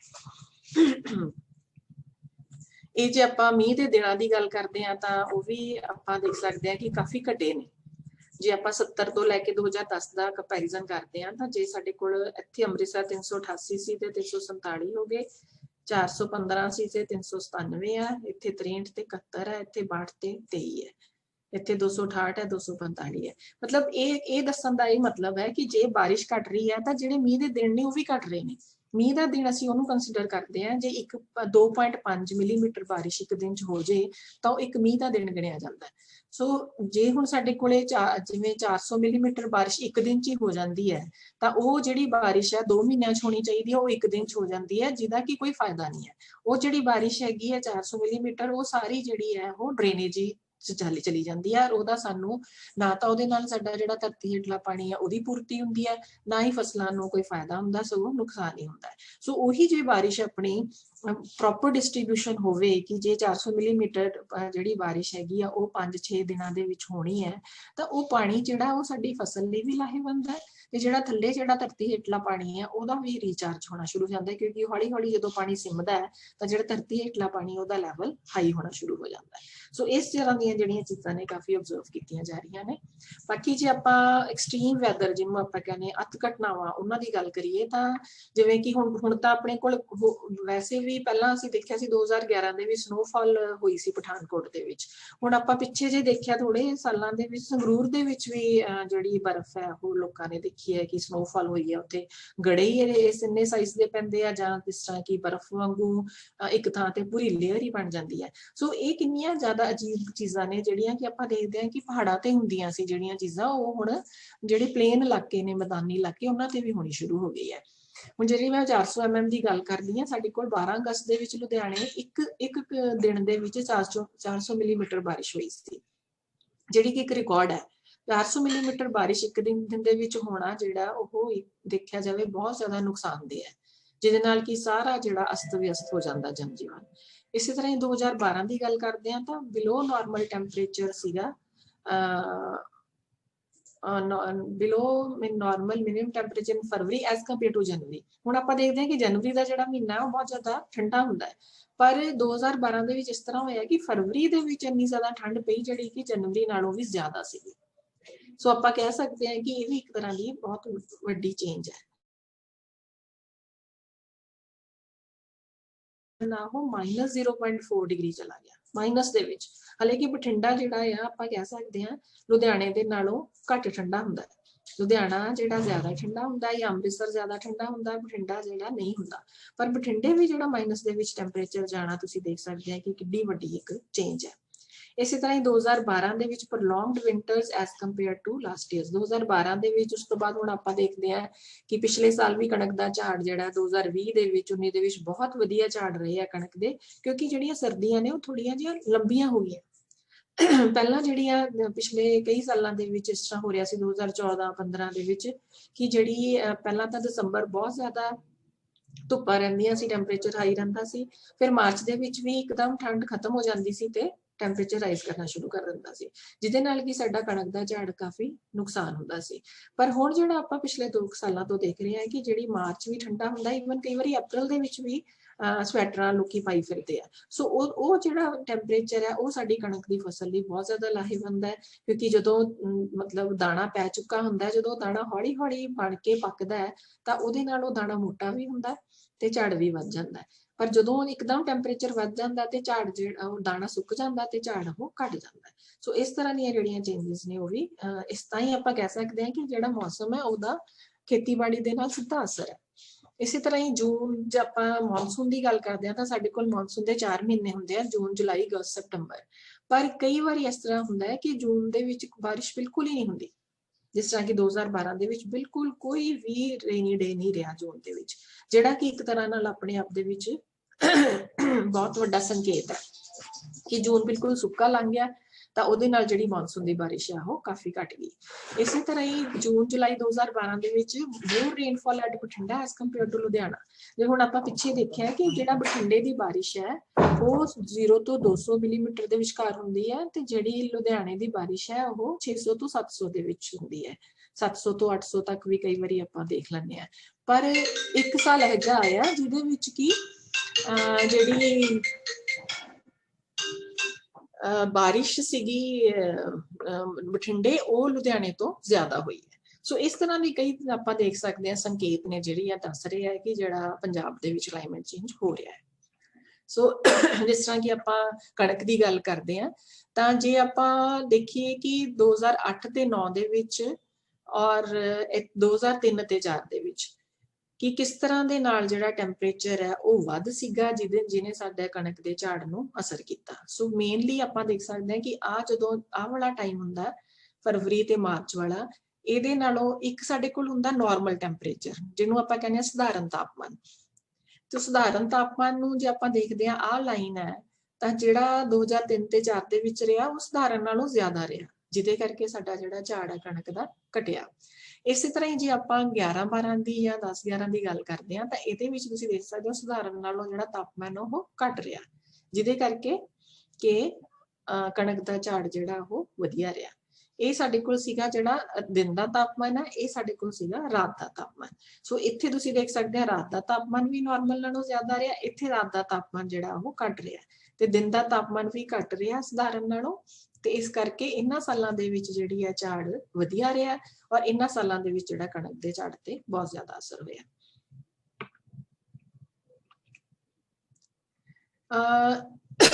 ਹੁਣ ਜੇ ਆਪਾਂ ਦੇਖੀਏ ਕਿ ਜਦੋਂ 60-70 ਦਹਾਕਿਆਂ ਦੀ ਜੇ ਆਪਾਂ ਗੱਲ ਕਰਦੇ ਆ, ਤਾਂ ਉਦੋਂ ਸਾਡੇ ਕੋਲੇ ਜਿਹੜਾ ਕਣਕ ਦਾ ਜਿਹੜਾ ਏਰੀਆ ਉਹ ਇੰਨਾ ਸੀਗਾ, ਸਿਰਫ 3.6 ਲੱਖ ਹੈਕਟੇਅਰ, ਜਿਹੜਾ ਕਿ ਹੁਣ ਵੱਧ ਕੇ 30 ਲੱਖ ਹੈਕਟੇਅਰ ਹੋ ਗਿਆ ਹੈ। ਤੇ ਜੇ ਆਪਾਂ ਕਣਕ ਦੀ ਗੱਲ ਕਰਦੇ ਹਾਂ 16 ਤੋਂ 35 ਹੋ ਗਿਆ ਹੈ। ਸੋ ਇਰੀਗੇਟਡ ਏਰੀਆ ਜਿਹੜਾ ਸਾਡੇ ਕੋਲ 58% ਸੀਗਾ, ਹੁਣ ਸਾਡੇ ਕੋਲ 99% ਜਿਹੜਾ ਏਰੀਆ ਉਹ ਅੰਡਰ ਇਰੀਗੇਸ਼ਨ ਹੈ, ਮਤਲਬ ਕਿ ਅਸੀਂ ਸਿੰਚਾਈ ਕਰ ਰਹੇ ਹਾਂ, ਨਹਿਰੀ ਪਾਣੀ ਨਹੀਂ ਲੈ ਰਹੇ। ਸੋ ਇਸ ਕਿੰਨਾ ਜ਼ਿਆਦਾ ਦੇਖੋ ਚੀਜ਼ ਵੱਧ ਗਈ ਹੈ। ਮਤਲਬ ਬੇਸ਼ੱਕ ਆਪਾਂ ਝਾੜ ਨੂੰ ਬਹੁਤ ਜ਼ਿਆਦਾ ਵਧਾ ਲਿਆ, ਕਿੱਥੇ ਸਾਡੇ ਕੋਲ ਇੰਨਾ ਝਾੜ ਹੁੰਦਾ ਸੀਗਾ 1322 ਕਿਲੋ ਪਰ ਹੈਕਟੇਅਰ, ਕਿੱਥੇ ਅਸੀਂ 6 ਟਨ ਤੱਕ ਮਤਲਬ ਪਹੁੰਚ ਚੁੱਕੇ ਹਾਂ। ਪਰ ਇਹ ਕਿਸ ਕਾਸਟ ਤੇ ਪਹੁੰਚੇ ਆ, ਕਿਉਂਕਿ ਸਾਡਾ ਆਹ ਜਿਹੜੀਆਂ ਚੀਜ਼ਾਂ ਤੁਸੀਂ ਦੇਖ ਸਕਦੇ ਹੋ ਕਿ ਪਾਣੀ ਕਿੰਨਾ ਜ਼ਿਆਦਾ ਹੋਇਆ, ਕ੍ਰੌਪਿੰਗ ਇੰਟੈਂਸਿਟੀ ਕਿੰਨੀ ਜ਼ਿਆਦਾ ਵੱਧ ਗਈ ਹੈ, 204 ਹੋ ਚੁੱਕੀ ਹੈ ਜਿਹੜੀ ਕਿ 133 ਹੁੰਦੀ ਸੀਗੀ। ਜੇ ਸਾਡੇ ਕੋਲ 24.5% ਤੱਕ ਜਿਹੜੇ ਸੀਗੇ ਟਿਊਬਵੈਲ ਤੇ ਜਿਹੜੇ ਖੂਹ ਸੀਗੇ ਉਹ ਸਾਡੇ ਕੋਲ 71 ਹੋ ਚੁੱਕੇ ਹੈ। ਤੇ ਜਿਹੜਾ ਨਹਿਰਾਂ ਦਾ ਪਾਣੀ ਹੈ ਉਹ ਆਪਾਂ ਕਿੰਨਾ ਜ਼ਿਆਦਾ ਉਹ ਮਤਲਬ ਘੱਟ ਯੂਜ਼ ਕਰ ਰਹੇ ਹਾਂ। ਸੋ ਇਹ ਜਿਹੜਾ ਜੇ ਆਪਾਂ ਇਸ ਲੈਵਲ ਤੇ ਝਾੜ ਪਹੁੰਚੇ ਆ, ਪਰ ਅਸੀਂ ਆਹ ਚੀਜ਼ਾਂ ਸਾਰੀਆਂ ਦਾ ਨੁਕਸਾਨ ਕਰਕੇ ਹੀ ਉੱਥੇ ਪਹੁੰਚੇ ਆ। ਜੇ ਆਪਾਂ ਬਾਰਿਸ਼ਾਂ ਦੀ ਗੱਲ ਕਰੀਏ ਤਾਂ ਤੁਸੀਂ ਦੇਖ ਸਕਦੇ ਹੋ ਕਿ ਸਾਡੇ ਕੋਲ 70-80 ਦੇ ਵਿੱਚ ਕਿੰਨੀ ਵਧੀਆ ਬਾਰਿਸ਼ ਹੁੰਦੀ ਸੀ, ਜਿਹੜੀ ਕਿ ਹੁਣ ਲਗਾਤਾਰ ਘਟ ਕੇ ਸਾਡੇ ਕੋਲ ਇੰਨੀ ਰਹਿ ਚੁੱਕੀ ਹੈ। ਸੋ ਜੇ ਬਾਰਿਸ਼ਾਂ ਨਹੀਂ ਹੋ ਰਹੀਆਂ, ਇਹਦਾ ਮਤਲਬ ਅਸੀਂ ਧਰਤੀ ਹੇਠਲਾ ਪਾਣੀ ਵਰਤ ਰਹੇ ਹਾਂ। ਸੋ ਜਿਹੜਾ ਉਹ ਧਰਤੀ ਹੇਠਲਾ ਪਾਣੀ ਵਰਤ ਰਹੇ ਹਾਂ, ਉਹਦਾ ਵੀ ਸਾਨੂੰ ਨੁਕਸਾਨ ਝੱਲਣਾ ਪੈ ਰਿਹਾ ਹੈ। ਆਹ ਤੁਸੀਂ ਦੇਖ ਸਕਦੇ ਹੋ ਕਿ ਜਿਹੜਾ ਮਤਲਬ ਧਰਤੀ ਹੇਠਲਾ ਪਾਣੀ ਹੈ ਉਹ ਕਿਸ ਤਰ੍ਹਾਂ ਦਿਨ ਬ ਦਿਨ ਘਟ ਰਿਹਾ ਹੈ। ਸੋ ਹੁਣ ਆਪਾਂ ਇਸ ਲੈਵਲ ਤੇ ਪਹੁੰਚ ਚੁੱਕੇ ਹਾਂ ਕਿ 47 ਨੀਅਰ ਅਬਾਊਟ ਮਤਲਬ 50 ਸੈਂਟੀਮੀਟਰ ਹਰ ਸਾਲ ਜਿਹੜਾ ਪਾਣੀ ਆ ਉਹ ਥੱਲੇ ਜਾ ਰਿਹਾ ਹੈ। ਔਰ ਜਿਹੜੇ ਬਹੁਤ ਜ਼ਿਆਦਾ ਮਤਲਬ ਜ਼ਿਲ੍ਹੇ ਨੇ, ਜਿਵੇਂ ਕਿ ਬਰਨਾਲਾ ਆ, ਫਤਿਹਗੜ੍ਹ ਸਾਹਿਬ ਹੈ, ਇਹਨਾਂ ਦੇ ਵਿੱਚ ਤਾਂ ਬਹੁਤ ਜ਼ਿਆਦਾ ਫਾਲ ਹੈ। ਤੁਸੀਂ ਦੇਖ ਸਕਦੇ ਹੋ ਬਰਨਾਲਾ ਸਭ ਤੋਂ ਜ਼ਿਆਦਾ ਔਰ ਇੱਥੇ ਸੰਗਰੂਰ ਸਭ ਤੋਂ ਜ਼ਿਆਦਾ ਹਾਈ ਹੈ, ਉਹਨਾਂ ਦਾ ਵਾਟਰ ਟੇਬਲ ਜਿਹੜਾ ਥੱਲੇ ਜਾ ਰਿਹਾ ਹੈ। ਸੋ ਸਾਡੇ ਕੋਲ ਜਿਹੜੇ 138 ਬਲਾਕ ਨੇ ਉਹ ਮਤਲਬ ਸਾਰੇ ਜਿਹੜੇ ਨੇ ਉਹ ਮਤਲਬ ਰਿਸਕ ਤੇ ਨੇ, ਵੀ ਜਿਹੜੇ ਜਿਨ੍ਹਾਂ ਚੋਂ ਪਾਣੀ ਜਿਹੜਾ ਆ ਥੱਲੇ ਜਾ ਚੁੱਕਾ ਹੈ। 138 ਤੋਂ 105, 138 ਸਾਡੇ ਕੋਲ ਟੋਟਲ ਨੇ, 105 ਜਿਹੜੇ ਨੇ ਓਵਰ ਐਕਸਪਲੋਇਟਡ ਨੇ, ਜਿਨ੍ਹਾਂ ਦਾ ਪਾਣੀ ਥੱਲੇ ਜਾ ਚੁੱਕਾ ਹੈ। ਸੋ ਜੇ ਆਪਾਂ ਇਹ ਤਾਂ ਸੀਗੀ ਆਪਾਂ ਹੁਣ ਤੱਕ ਦੀ ਗੱਲ ਕਰਦੇ ਹਾਂ, ਪਰ ਜੇ ਆਪਾਂ ਆਉਣ ਵਾਲੇ ਟਾਈਮ ਦੀ ਵੀ ਗੱਲ ਕਰ ਸਕਦੇ ਹਾਂ, ਜੇ ਕਿ ਅਗਲੀ ਜਿਵੇਂ ਸੈਂਚੁਰੀ ਹੈ 21 ਸੈਂਚੁਰੀ ਦੇ ਵਿੱਚ, ਉਦੋਂ ਵੀ ਜੇ ਆਪਾਂ ਦੇਖਦੇ ਹਾਂ ਤਾਂ ਸਾਡੇ ਕੋਲ ਕੰਡੀਸ਼ਨਸ ਕੋਈ ਬਹੁਤ ਜ਼ਿਆਦਾ ਉਹਦੇ 'ਚ ਸੁਧਾਰ ਵਾਲੀਆਂ ਨਹੀਂ ਦਿਖ ਰਹੀਆਂ। ਕਿਉਂਕਿ ਜੇ ਆਪਾਂ ਦੇਖੋ ਰੇਨਫਾਲ ਦੀ ਗੱਲ ਕਰਦੇ ਹਾਂ ਤਾਂ ਇਹ ਰੇਨਫਾਲ ਜਿਹੜੀ ਇੱਥੇ ਵੱਧ ਰਹੀ ਹੈ, ਔਰ ਪਰ ਇਹਨੂੰ ਸੰਭਾਲਣਾ ਕਿਸ ਤਰ੍ਹਾਂ ਇਸ ਰੇਨਫਾਲ ਨੂੰ, ਇਹ ਸਾਨੂੰ ਜ਼ਰੂਰ ਸੋਚਣਾ ਪਏਗਾ। ਇਸੇ ਤਰ੍ਹਾਂ ਜੇ ਆਪਾਂ ਟੈਂਪਰੇਚਰ ਦੀ ਗੱਲ ਕਰ ਸਕਦੇ ਹਾਂ ਤਾਂ ਟੈਂਪਰੇਚਰ ਜਿਹੜਾ ਦਿਨ ਦਾ ਤਾਪਮਾਨ ਤੇ ਰਾਤ ਦਾ ਤਾਪਮਾਨ ਤੁਸੀਂ ਦੇਖ ਸਕਦੇ ਹੋ ਕਿਸ ਤਰ੍ਹਾਂ ਵੱਧ ਰਿਹਾ। ਕਿਤੇ ਵੀ ਜਿਹੜੀ ਲਾਈਨ ਆ ਉਹ ਥੱਲੇ ਨਹੀਂ ਜਾ ਰਹੀ, ਹਰ ਜਗ੍ਹਾ ਤੇ ਜਿਹੜੀ ਲਾਈਨ ਆ ਉੱਪਰ ਜਾ ਰਹੀ ਹੈ।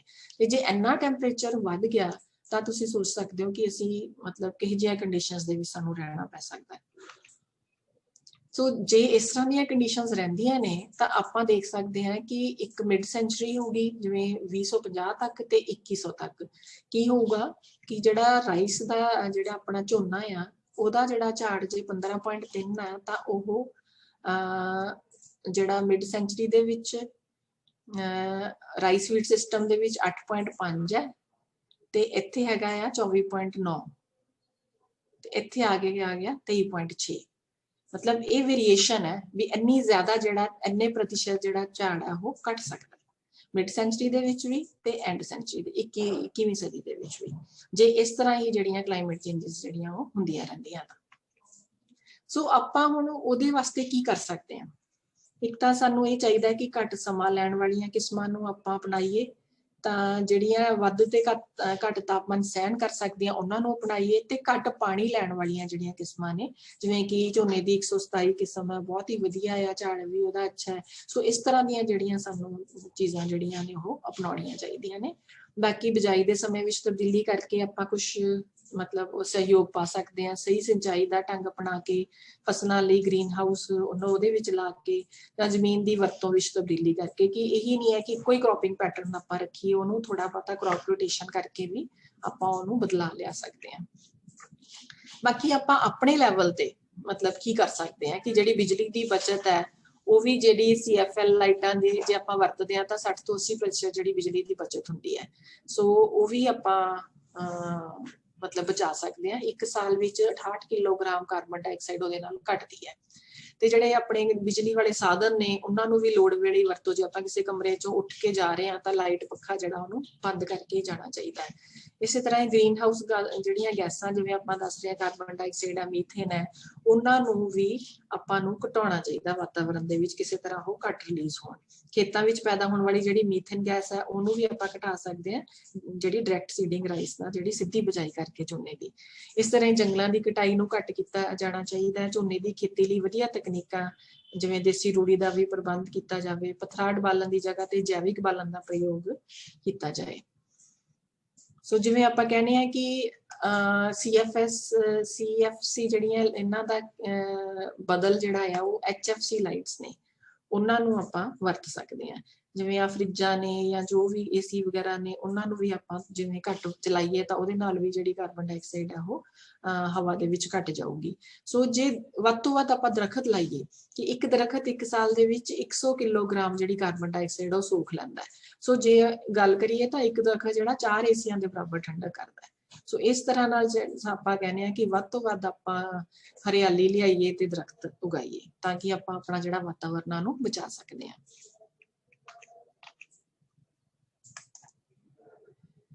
ਬਾਕੀ ਜੇ ਆਪਾਂ ਖੇਤੀਬਾੜੀ ਦੇ ਵਿੱਚ ਜਿਹੜੀਆਂ ਕੁਝ ਤਬਦੀਲੀਆਂ ਕਰ ਸਕਦੇ ਹਾਂ ਕਿ ਜਿਵੇਂ ਕਿ ਬੈਡ ਪਲਾਂਟਿੰਗ ਨੂੰ ਅਸੀਂ ਤਰਜੀਹ ਦੇ ਰਹੇ ਹਾਂ, ਟੈਂਸ਼ੀਓਮੀਟਰਸ, ਜ਼ੀਰੋ ਟਿਲੇਜ, ਜੇ ਪੱਤਾ ਰੰਗ ਚਾਰਟ ਹੈ ਉਹ ਮਤਲਬ ਜਿਹੜਾ ਯੂਰੀਏ ਲਈ ਵਰਤਦੇ ਹਾਂ ਆਪਾਂ ਹਰ ਫਸਲ ਦੇ ਲਈ, ਉਹ ਵੀ ਉਪਲਬਧ ਹੈਗਾ। ਯੂਨੀਵਰਸਿਟੀ ਨੇ ਰਿਕਮੈਂਡੇਸ਼ਨ ਦਿੱਤੀ ਹੋਈ ਹੈ ਝੋਨੇ ਲਈ, ਮੱਕੀ ਲਈ, ਕਣਕ ਲਈ। ਸੋ ਉਹਨੂੰ ਆਪਾਂ ਜੇ ਯੂਜ਼ ਕਰੀਏ ਤਾਂ ਜਿਹੜਾ ਝੋਨੇ ਦੀ ਖਪਤ ਆ ਉਹਨੂੰ ਵੀ ਘਟਾ ਸਕਦੇ ਹਾਂ, ਤਾਂ ਉਹਦੇ ਨਾਲ ਆਪਣਾ ਜਿਹੜੀ ਹੈ ਬਿਮਾਰੀਆਂ ਤੋਂ ਵੀ ਬਚਾ ਸਕਦੇ ਹਾਂ।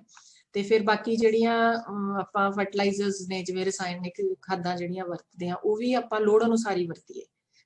ਲੇਜ਼ਰ ਲੈਵਲ ਕਰਨ ਨਾਲ ਵੀ ਪਾਣੀ ਦੀ ਬਚਤ ਹੋ ਜਾਂਦੀ ਹੈ।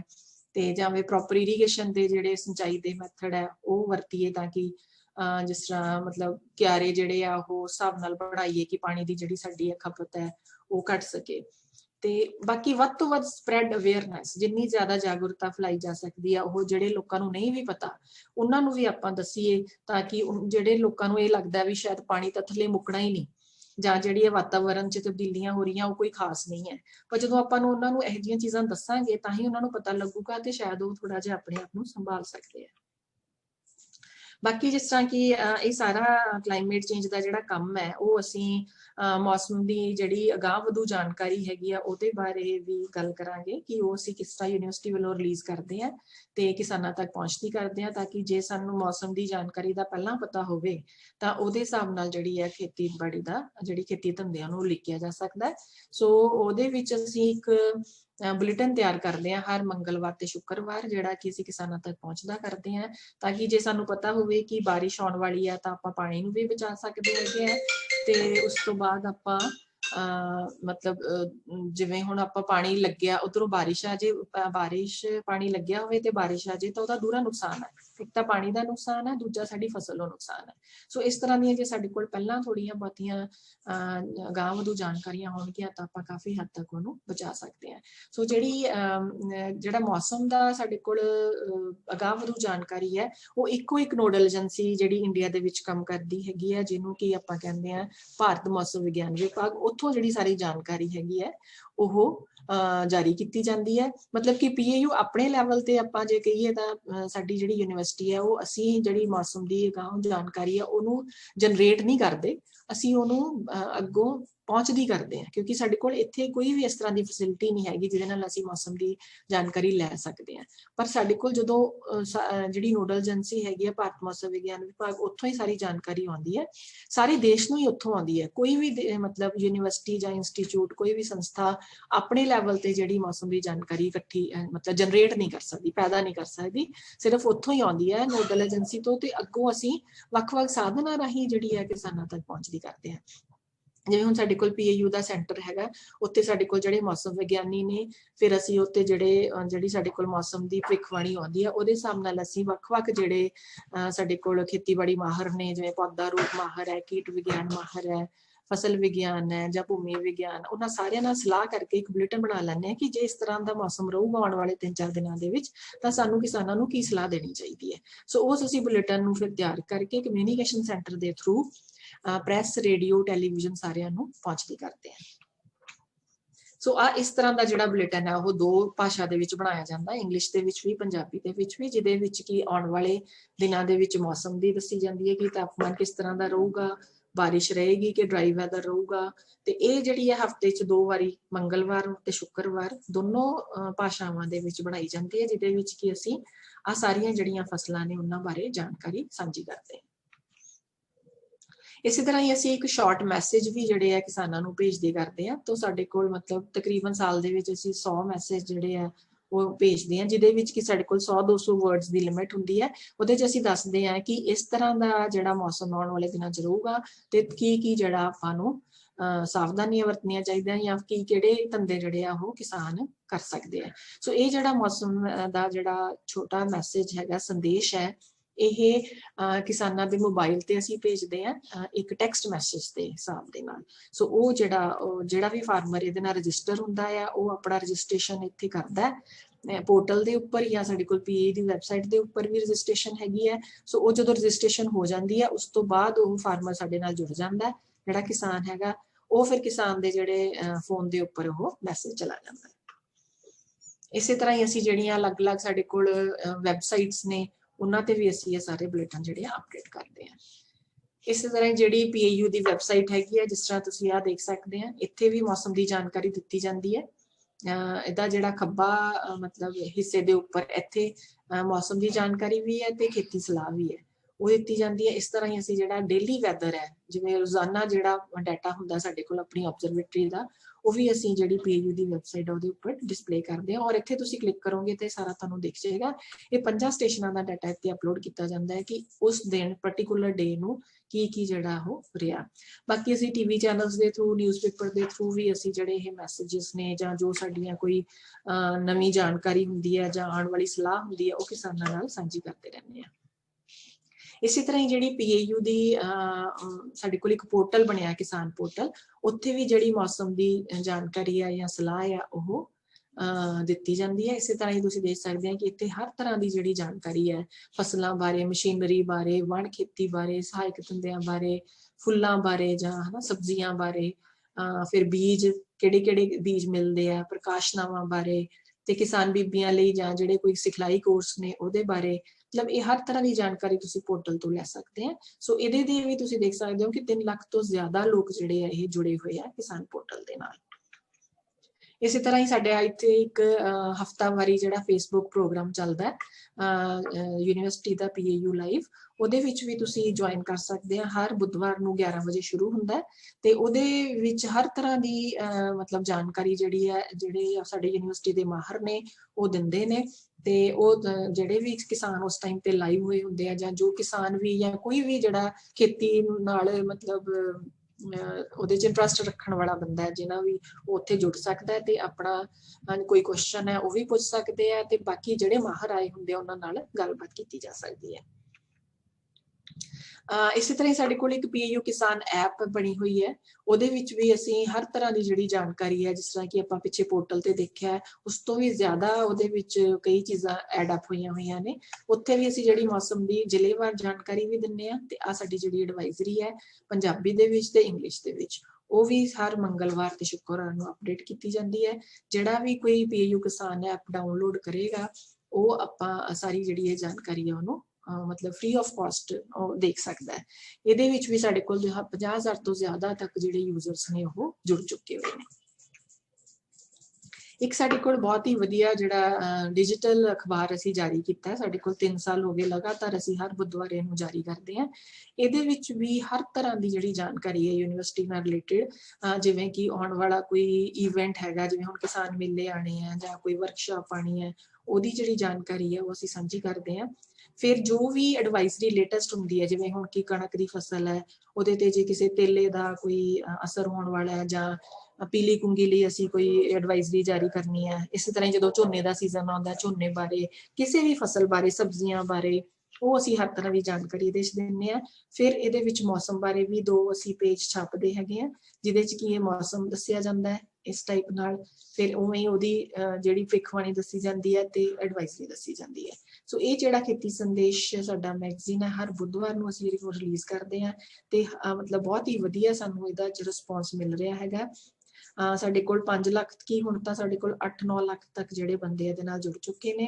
ਸੋ ਤੁਸੀਂ ਵੀ ਜੇ ਖੇਤੀ ਸੰਦੇਸ਼ ਨੂੰ ਪ੍ਰਾਪਤ ਕਰਨਾ ਚਾਹੁੰਦੇ ਆ ਤਾਂ ਜਿਹੜਾ ਸਾਡਾ ਆ ਨੰਬਰ ਹੈ 82,880 57,707, ਇਹਨੂੰ ਤੁਸੀਂ ਆਪਣੇ WhatsApp ਗਰੁੱਪ ਜਿਹੜੇ ਵੀ ਤੁਹਾਡੇ ਕੋਲ ਬਣੇ ਹੋਏ ਆ ਉਹਦੇ 'ਚ ਤੁਸੀਂ ਐਡ ਕਰ ਲਓ ਤੇ ਤੁਹਾਡੇ ਕੋਲ ਇਹ ਪਹੁੰਚ ਜਾ ਕਰੇਗਾ। ਇੱਕ ਸਾਡੇ ਕੋਲ ਮੈਗਜ਼ੀਨ ਰਿਲੀਜ਼ ਕੀਤਾ ਜਾਂਦਾ ਕਮਿਊਨੀਕੇਸ਼ਨ ਸੈਂਟਰ ਤੋਂ, ਚੰਗੀ ਖੇਤੀ। ਇਹ ਵੀ ਮਤਲਬ ਮਹੀਨੇਵਾਰ ਜਿਹੜਾ ਮੈਗਜ਼ੀਨ ਹੈਗਾ, ਇੰਗਲਿਸ਼ ਦੇ ਵਿੱਚ ਵੀ ਪਬਲਿਸ਼ ਹੁੰਦਾ ਤੇ ਪੰਜਾਬੀ ਦੇ ਵਿੱਚ ਵੀ। ਸੋ ਇਹਦੀ 20 ਰੁਪਏ ਕੀਮਤ ਹੈ। ਇਹਦੇ ਵਿੱਚ ਵੀ ਜਿਹੜੀਆਂ ਵੀ ਲੇਖ ਛਾਪੇ ਜਾਂਦੇ ਆ ਯੂਨੀਵਰਸਿਟੀ ਦੇ ਮਾਹਰਾਂ ਵੱਲੋਂ, ਉਸ ਮਹੀਨੇ ਦੇ ਜਿਹੜੇ ਪਾਰਟਿਕੂਲਰ ਲੇਖ ਹੁੰਦੇ ਆ ਰਿਲੇਟਡ, ਜਿਸ ਤਰ੍ਹਾਂ ਹੁਣ ਕਣਕ ਦਾ ਸੀਜ਼ਨ ਚੱਲ ਰਿਹਾ, ਕਣਕ ਦੇ ਬਾਰੇ ਜੋ ਵੀ ਇਹਦੇ ਬਾਰੇ ਦੱਸਣਾ ਉਹਨਾਂ ਨੇ, ਜਾਂ ਜਿਹੜੀਆਂ ਸਬਜ਼ੀਆਂ ਚੱਲ ਰਹੀਆਂ ਨੇ, ਜਾਂ ਕੋਈ ਹੋਰ ਫਸਲਾਂ ਜਾਂ ਜਿਹੜੇ ਸਹਾਇਕ ਧੰਦੇ ਆ ਉਹਨਾਂ ਬਾਰੇ ਜਾਣਕਾਰੀ। ਸੋ ਸਾਡਾ ਹਰ ਇੱਕ ਜਿਹੜਾ ਇਸ਼ੂ ਹੁੰਦਾ ਉਹਦਾ ਇੱਕ ਸਪੈਸ਼ਲ ਟਾਈਟਲ ਹੁੰਦਾ, ਉਹਦੇ ਅੰਡਰ ਸਾਰੇ ਜਿਹੜੇ ਆਰਟੀਕਲਸ ਨੇ ਉਹਦੇ ਵਿੱਚ ਛਾਪੇ ਜਾਂਦੇ ਨੇ। 14-15 ਆਰਟੀਕਲ ਇੱਕ ਮੈਗਜ਼ੀਨ ਦੇ ਵਿੱਚ ਛਾਪੇ ਜਾਂਦੇ ਹਰ ਮਹੀਨੇ। ਸੋ ਇਹਦੀ ਜਿਹੜੀ ਜੇ ਮੈਂਬਰਸ਼ਿਪ ਲੈਣੀ ਹੋਵੇ ਤਾਂ ਸਾਲ ਦੀ ਮੈਂਬਰਸ਼ਿਪ 200 ਰੁਪਇਆ ਹੈਗੀ ਹੈ, 5 ਸਾਲ ਦੀ 800 ਰੁਪਇਆ, ਤੇ ਜੇ ਤੁਸੀਂ ਉਮਰ ਭਰ ਦੀ ਲੈਣੀ ਹੈ ਤਾਂ 3000 ਰੁਪਇਆ ਹੈ। ਸੋ ਇਹ ਵੀ ਤੁਸੀਂ ਬਹੁਤ ਵਧੀਆ ਮੈਗਜ਼ੀਨ ਹੈ, ਜਿਹੜੇ ਬੰਦੇ ਖੇਤੀਬਾੜੀ ਨਾਲ ਇੰਟਰਸਟ ਰੱਖਦੇ ਆ ਉਹ ਇਹਨੂੰ ਮਤਲਬ ਪੜ੍ਹ ਕੇ ਆਪਣਾ ਜਿਹੜੀ ਖੇਤੀ ਹੈ ਉਹਨੂੰ ਹੋਰ ਵੀ ਵਧੀਆ ਤਰੀਕੇ ਨਾਲ ਕਰ ਸਕਦੇ ਆ।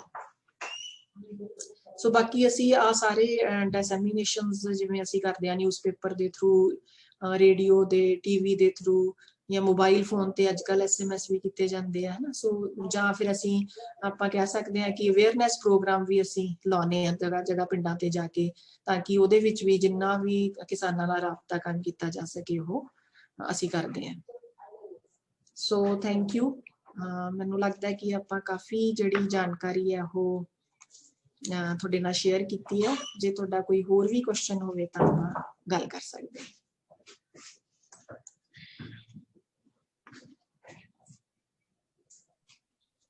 ਹਾਂਜੀ, ਸਾਰੇ ਸਿੱਖਿਆਰਥੀਆਂ ਨੂੰ ਬੇਨਤੀ ਹੈ ਕਿ ਕਿਸੇ ਨੇ ਕੋਈ ਕੁਐਸਚਨ ਕਰਨਾ ਮੈਡਮ ਤੋਂ ਆਪਣਾ ਕੁਐਸਚਨ ਪੁੱਛ ਸਕਦੇ ਆ।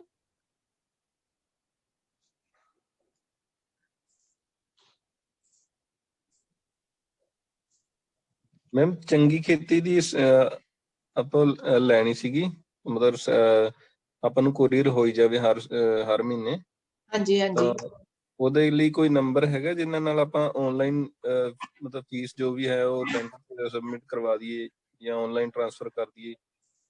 ਹਾਂਜੀ ਹਾਂਜੀ ਬਿਲਕੁਲ ਹੈਗਾ ਮੈਮ, ਲਿਖਵਾ ਦਿਓ। ਹਾਂ, ਮੈਂ ਤੁਹਾਨੂੰ ਦੱਸਦੀ ਹਾਂ। ਤੁਸੀਂ ਆਨਲਾਈਨ ਕਰਵਾਉਣਾ ਚਾਹੁੰਦੇ ਆ ਜਾਂ ਉਹਨਾਂ ਨੂੰ ਮਿਲ ਕੇ ਕਰਨਾ ਚਾਹੁੰਦੇ ਆ? ਨਹੀਂ ਮੈਮ, ਮਿਲਣਾ ਨਹੀਂ, ਆਨਲਾਈਨ ਹੀ ਕਰਵਾ ਦਾਂਗੇ ਅਸੀਂ। ਮੈਮ ਆਪਾਂ ਗਰੁੱਪ ਦੇ ਵਿੱਚ ਫੋਟੋ ਪਾ ਦਿੰਦੇ ਆ ਜੀ, ਸਾਡੇ ਕੋਲੇ ਵੀ ਲੱਗਾ ਹੋਇਆ ਤੁਹਾਡਾ ਚਾਰਟ ਜਿਹਦੇ ਵਿੱਚ ਆਨਲਾਈਨ ਕਿਵੇਂ ਫੀਸ ਭਰਨੀ ਹੈ। ਹਾਂਜੀ ਹਾਂਜੀ, ਫੋਟੋ ਅਸੀਂ ਪਾ ਦਿੰਦੇ ਆ, ਮੈਂ ਲੜਕੇ ਨੂੰ ਬੋਲ ਦਿੰਦੀ ਆ ਤੇ ਇਹਨਾਂ ਨੂੰ ਗਰੁੱਪ ਚ ਦੇ ਦੇਗਾ।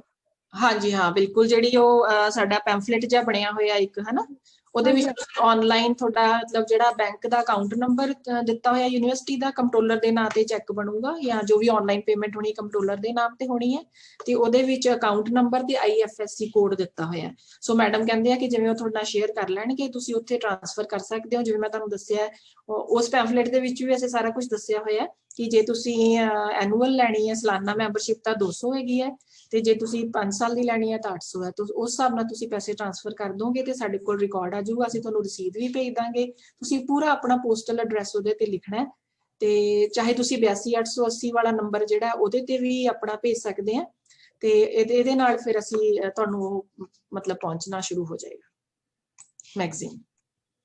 ਜੀ ਇੱਕ ਮੈਮ ਕੱਲ ਮੈਂ ਦੇਖ ਰਿਹਾ ਸੀ ਯੂਨੀਵਰਸਿਟੀ ਦੀ ਵੈਬਸਾਈਟ ਤੇ, ਉਹਦੇ ਵਿੱਚ ਸੀਗਾ ਕਿ ਸਬਜ਼ੀਆਂ ਦਾ ਅਲੱਗ ਸੀਗਾ ਤੇ ਫਲਾਂ ਦੇ ਬੂਟਿਆਂ ਲਈ ਅਲੱਗ ਸੀ।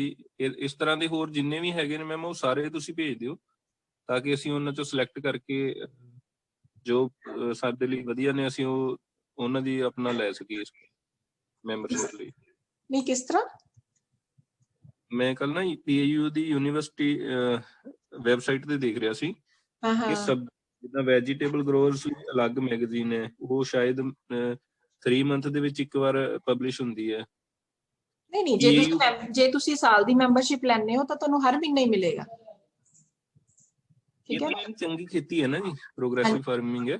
ਹਾਂ ਸਬਜ਼ੀਆਂ ਦੇ ਲਈ ਅਲੱਗ ਹੈ, ਉਹਨਾਂ ਦੇ ਕੋਲ ਮੈਂ ਦੇਖਿਆ ਸੀ ਉਹ ਕਿਤਾਬਾਂ ਅਲੱਗ ਨੇ, ਉਹ ਤੁਹਾਨੂੰ ਪਰਚੇਜ਼ ਕਰਨੀਆਂ ਪੈਣਗੀਆਂ। ਉਹ ਕਿਤਾਬਾਂ ਅਲੱਗ ਨੇ, ਸਾਡੇ ਕੋਲ ਹਾੜੀ ਸੌਣੀ ਦੀ ਵੀ ਆਉਂਦੀ ਹੈ, ਪੈਕੇਜ ਆਫ ਟੈਕਸਿਸ ਸਬਜ਼ੀਆਂ ਦੀ ਵੀ ਆਉਂਦੀ ਹੈ ਹਨਾ, ਉਹ ਬੁੱਕ ਹੁੰਦੀ ਹੈ। ਹਾਂ ਉਹ ਬੁੱਕ ਹੁੰਦੀ ਹੈ, ਉਹ ਤੁਹਾਨੂੰ ਪਰਚੇਜ਼ ਕਰਨੀ ਪਊਗੀ, ਉਹਦੀ ਮੈਂਬਰਸ਼ਿਪ ਨਹੀਂ ਹੈ ਕੋਈ। ਉਹਨਾਂ ਦਾ ਵੀ ਆਨਲਾਈਨ ਹੋ ਸਕਦਾ ਮੈਮ, ਜੇ ਆਪਾਂ ਆਨਲਾਈਨ ਸਬਮਿਟ ਕਰਵਾ ਦਈਏ ਫੀਸ ਤਾਂ ਉਹ ਭੇਜ ਦੇਣਾ ਆਪਣੇ ਐਡਰੈਸ ਤੇ। ਹਾਂ ਹੋ ਸਕਦਾ। ਠੀਕ ਹੈ ਮੈਮ, ਠੀਕ ਹੈ। ਹਾਂਜੀ ਹਾਂ।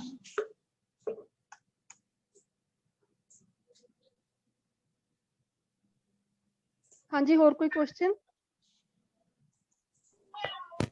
ਮੈਮ ਕੁਐਸਚਨ ਤੇ ਨਹੀਂ ਹੈ, ਲੇਕਿਨ ਜਿੱਦਾਂ ਇੱਕ ਬੰਨੇ ਸਾਡਾ ਪਾਣੀ ਥੱਲੇ ਜਾਣ ਡਿਆ, ਇੱਕ ਬੰਨੇ ਅਸੀਂ ਕਹਿਣ ਡਿਆ ਕਿ ਖੇਤੀ ਦਾ ਚੱਕਰ ਲਾਉਣਾ ਤੇ ਪਾਣੀ ਵੀ ਘੱਟ ਇਸਤੇਮਾਲ ਹੋਵੇ, ਬੇਰੁੱਤਾ ਪਾਣੀ ਵੀ ਨਾ ਲਾਈਏ। ਦੂਜੇ ਬੰਨੇ ਸਾਡੀ ਸਰਕਾਰ ਫ੍ਰੀ ਬਿਜਲੀ ਕਨੈਕਸ਼ਨ ਦੇਣ ਡਈ ਆ, ਤੇ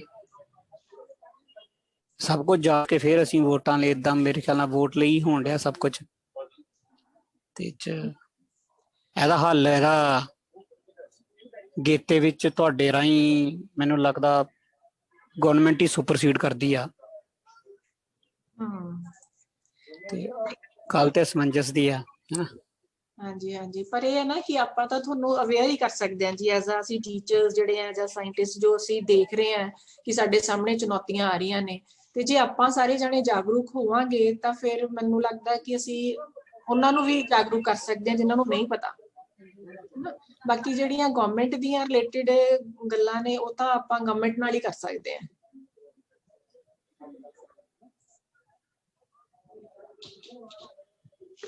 ਜਿਹੜੀ ਅਸੀਂ ਫਸਲ, ਜੇ ਅਸੀਂ ਕਣਕ ਤੋਂ ਛੱਡ ਕੇ ਅਸੀਂ ਸਰੋਂ ਲਾ ਸਕਦੇ ਹਾਂ, ਹੋਰ ਕੋਈ ਅਲਟਰਨੇਟਿਵ ਆ? ਝੋਨੇ ਨੂੰ ਛੱਡ ਕੇ ਅਸੀਂ ਕਿਹੜੀ ਫਸਲ ਲਾ ਸਕਦੇ ਹਾਂ ਜਿਹੜੀ ਕੰਪੇਰੇਬਲ ਇਨਕਮ ਦੇਵੇ?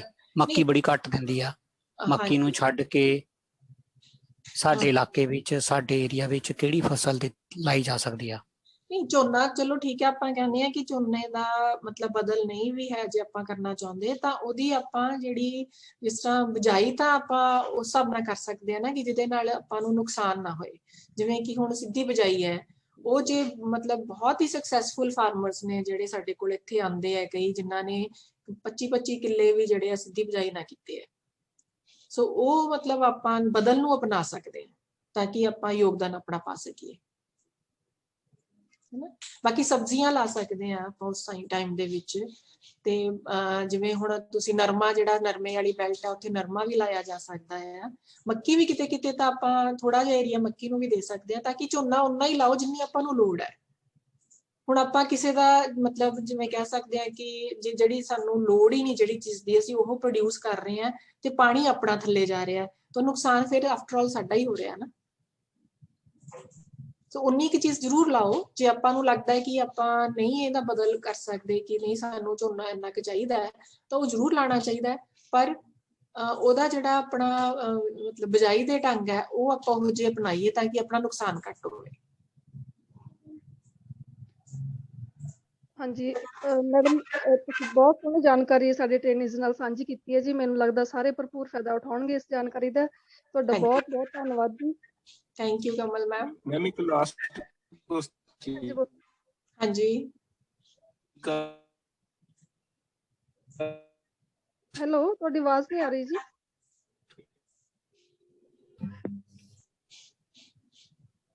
ਮੈਮ ਆ ਰਹੀ ਹੈ ਆਵਾਜ਼? ਹਾਂਜੀ ਹਾਂਜੀ। ਕੱਲ ਮੈਮ ਮੈਂ ਨਾ ਕੁਛ ਕੰਮ ਲਈ ਯੂਨੀਵਰਸਿਟੀ ਗਿਆ ਸੀ, ਸੋਇਲ ਟੈਸਟਿੰਗ ਕਰਵਾਉਣੀ ਸੀ। ਤਾਂ ਮੈਂ ਉੱਥੇ ਦੇਖਿਆ ਸੀ ਕੁਛ ਮੈਨੂੰ ਫਲ ਦੇ ਬੂਟੇ ਚਾਹੀਦੇ ਸੀ। ਉੱਥੇ ਕਾਫੀ ਰਿਸਰਚ ਚੱਲ ਰਹੀ ਸੀ, ਮਤਲਬ ਅਲੱਗ-ਅਲੱਗ ਤਰ੍ਹਾਂ ਦੀ ਕਣਕ ਦੀ ਹੋ ਗਈ ਫਸਲ ਜਾਂ ਆਪਣੇ ਫਲ ਦੇ ਬੂਟੇ ਲੱਗੇ ਸੀਗੇ। ਕੀ ਇਸ ਦੇ ਸੰਬੰਧਿਤ ਕੋਈ ਮੈਨੂੰ ਮਤਲਬ ਵਾਰਸ਼ਿਕ ਐਨੂਅਲ ਹੋਵੇ ਕੋਈ ਰਿਸਰਚ ਦੇ ਰਿਲੇਟਡ ਕਿ ਇਹ ਵੈਰਾਈਟੀ ਲਗਾਈ, ਇਹਦਾ ਇੰਨਾ ਝਾੜ ਮਿਲਿਆ, ਉਹ ਮਿਲ ਸਕਦਾ ਕੁਛ? ਨਹੀਂ, ਤੁਸੀਂ ਜਾਂ ਤਾਂ ਤੁਸੀਂ ਟ੍ਰੇਨਿੰਗ ਲਾਉਣਾ ਚਾਹੁੰਦੇ ਹੋ, ਟ੍ਰੇਨਿੰਗ ਦਾ ਕੋਈ ਤੁਹਾਡਾ ਕਨਸੈਪਟ ਹੈਗਾ, ਜਾਂ ਤਾਂ ਤੁਸੀਂ ਟ੍ਰੇਨਿੰਗ ਲਾਉਣਾ ਚਾਹੁੰਦੇ ਹੋ ਤਾਂ ਉਹ ਵੀ ਸਾਡੇ ਇੱਥੇ ਯੂਨੀਵਰਸਿਟੀ ਦੇ ਵਿੱਚ even skill development centre madam Kamal ਨਾਲ ਵੀ ਡਿਸਕਸ ਕਰ ਸਕਦੇ ਹੋ, ਕਿਉਂਕਿ ਇਹ ਵੀ ਬਹੁਤ ਜ਼ਿਆਦਾ ਟ੍ਰੇਨਿੰਗਸ ਆਰਗੇਨਾਈਜ਼ ਕਰਦੇ ਨੇ। ਤੇ ਬਾਕੀ ਜੇ ਤੁਸੀਂ ਕੋਈ ਜਿਵੇਂ ਹਾਂਜੀ ਹਾਂਜੀ, ਯੂਨੀਵਰਸਿਟੀ ਵੱਲੋਂ ਜੋ ਵੀ ਰਿਸਰਚ ਰਿਕਮੈਂਡਡ ਹੁੰਦੀ ਹੈ ਜੀ ਉਹ ਚੰਗੀ ਖੇਤੀ ਦੇ ਵਿੱਚ ਛਪਦੀ ਹੈ ਜੀ। ਚੰਗੀ ਖੇਤੀ ਮੈਗਜ਼ੀਨ ਇਸੇ ਵਾਸਤੇ ਹੀ ਹੈ ਨਾ ਜੀ। ਕੋਈ ਵੀ ਜਿਹੜੀ ਯੂਨੀਵਰਸਿਟੀ ਰਿਕਮੈਂਡ ਕਰਦੀ ਹੈ, ਸਕਸੈਸਫੁਲ ਹੁੰਦਾ ਟਰਾਇਲ ਜੋ ਵੀ, ਉਹਦੇ ਵਿੱਚ ਛਪਦਾ ਜੀ। ਬਾਕੀ ਜਿਹੜੀਆਂ ਪੈਕੇਜ ਆਫ ਪ੍ਰੈਕਟਿਸਿਸ ਨੇ ਸਾਡੇ ਕੋਲ ਹਾੜੀ ਸੌਣੀ ਦੀਆਂ, ਉਹਦੇ ਵਿੱਚ ਵੀ ਜੋ ਯੂਨੀਵਰਸਿਟੀ ਦੀਆਂ ਸਿਫਾਰਿਸ਼ਾਂ ਨੇ ਜਾਂ ਖੋਜਾਂ ਹੋਈਆਂ ਨੇ ਉਹ ਸਾਰਾ ਕੁਝ ਉਹਦੇ ਵਿੱਚ ਦਰਜ ਕੀਤਾ ਜਾਂਦਾ। ਉਹ ਵੀ ਤੁਸੀਂ ਬੁੱਕ ਲੈ ਕੇ ਪੜ੍ਹ ਸਕਦੇ ਆ ਕਿ ਹਾਂ ਇਹਦੇ ਵਿੱਚ ਕੀ ਯੂਨੀਵਰਸਿਟੀ ਨਵਾਂ ਦੱਸ ਰਹੀ ਹੈ। ਬਾਕੀ ਖੇਤੀ ਸੰਦੇਸ਼ ਦੇ ਵਿੱਚ ਵੀ ਅਸੀਂ ਲਗਾਤਾਰ ਨਵੀਆਂ ਚੀਜ਼ਾਂ ਜਿਹੜੀਆਂ ਉਹ ਤੁਹਾਡੇ ਸਾਹਮਣੇ ਰੱਖਦੇ ਆ, ਤੁਸੀਂ ਉਹਨੂੰ ਵੀ ਜੁਆਇਨ ਕਰ ਸਕਦੇ ਹੋ। ਚੰਗੀ ਖੇਤੀ ਵੀ ਬਹੁਤ ਵਧੀਆ ਮੈਗਜ਼ੀਨ ਆ, ਉਹ 'ਚ ਵੀ ਜਿਹੜੀ ਨਵੀਂ ਲੇਟੈਸਟ ਕੋਈ ਮਤਲਬ ਟੈਕਨੋਲੋਜੀ ਆਉਂਦੀ ਹੈ ਜਾਂ ਕੋਈ ਵੀ ਰਿਸਰਚ ਹੋਈ ਹੁੰਦੀ ਹੈ ਉਹਦੇ ਵਿੱਚ ਲੇਖ ਦੁਆਰਾ ਛਾਪੀ ਜਾਂਦੀ ਹੈ। ਜਾਂ ਤੁਸੀਂ ਪੋਰਟਲ ਤੇ ਜਾ ਕੇ ਦੇਖ ਸਕਦੇ ਆ, PAU ਦੇ ਕਿਸਾਨ ਪੋਰਟਲ ਤੇ, ਉੱਥੇ ਵੀ ਹਰ ਤਰ੍ਹਾਂ ਦੀ ਜਾਣਕਾਰੀ ਉਪਲਬਧ ਹੈ। ਜਾਂ ਤੁਸੀਂ ਫੇਸਬੁੱਕ ਲਾਈਵ ਦੇ ਵਿੱਚ ਆ ਜਾਓ। ਫੇਸਬੁੱਕ ਲਾਈਵ ਜਿਵੇਂ ਸਾਡਾ ਵੈਡਨਸਡੇ ਨੂੰ ਹੁੰਦਾ ਹਰ ਬੁੱਧਵਾਰ ਨੂੰ 11 ਵਜੇ, ਉੱਥੇ ਤੁਸੀਂ ਲਾਈਵ ਹੋ ਕੇ ਵੀ ਈਵਨ ਪੁੱਛ ਸਕਦੇ ਆ ਕਿ ਕੀ ਤੁਹਾਡੇ ਕੁਐਸਚਨਸ ਨੇ, ਜਿਹੜੇ ਉੱਥੇ ਮਾਹਰ ਆਏ ਹੁੰਦੇ ਉਹਨਾਂ ਨਾਲ ਗੱਲਬਾਤ ਕਰ ਸਕਦੇ ਆ। ਥੈਂਕ ਯੂ ਮੈਡਮ ਜੀ, ਤੁਹਾਡਾ ਬਹੁਤ ਬਹੁਤ ਧੰਨਵਾਦ। ਓਕੇ ਮੈਮ, ਸ਼ੁਕਰੀਆ ਜੀ, ਥੈਂਕ ਯੂ।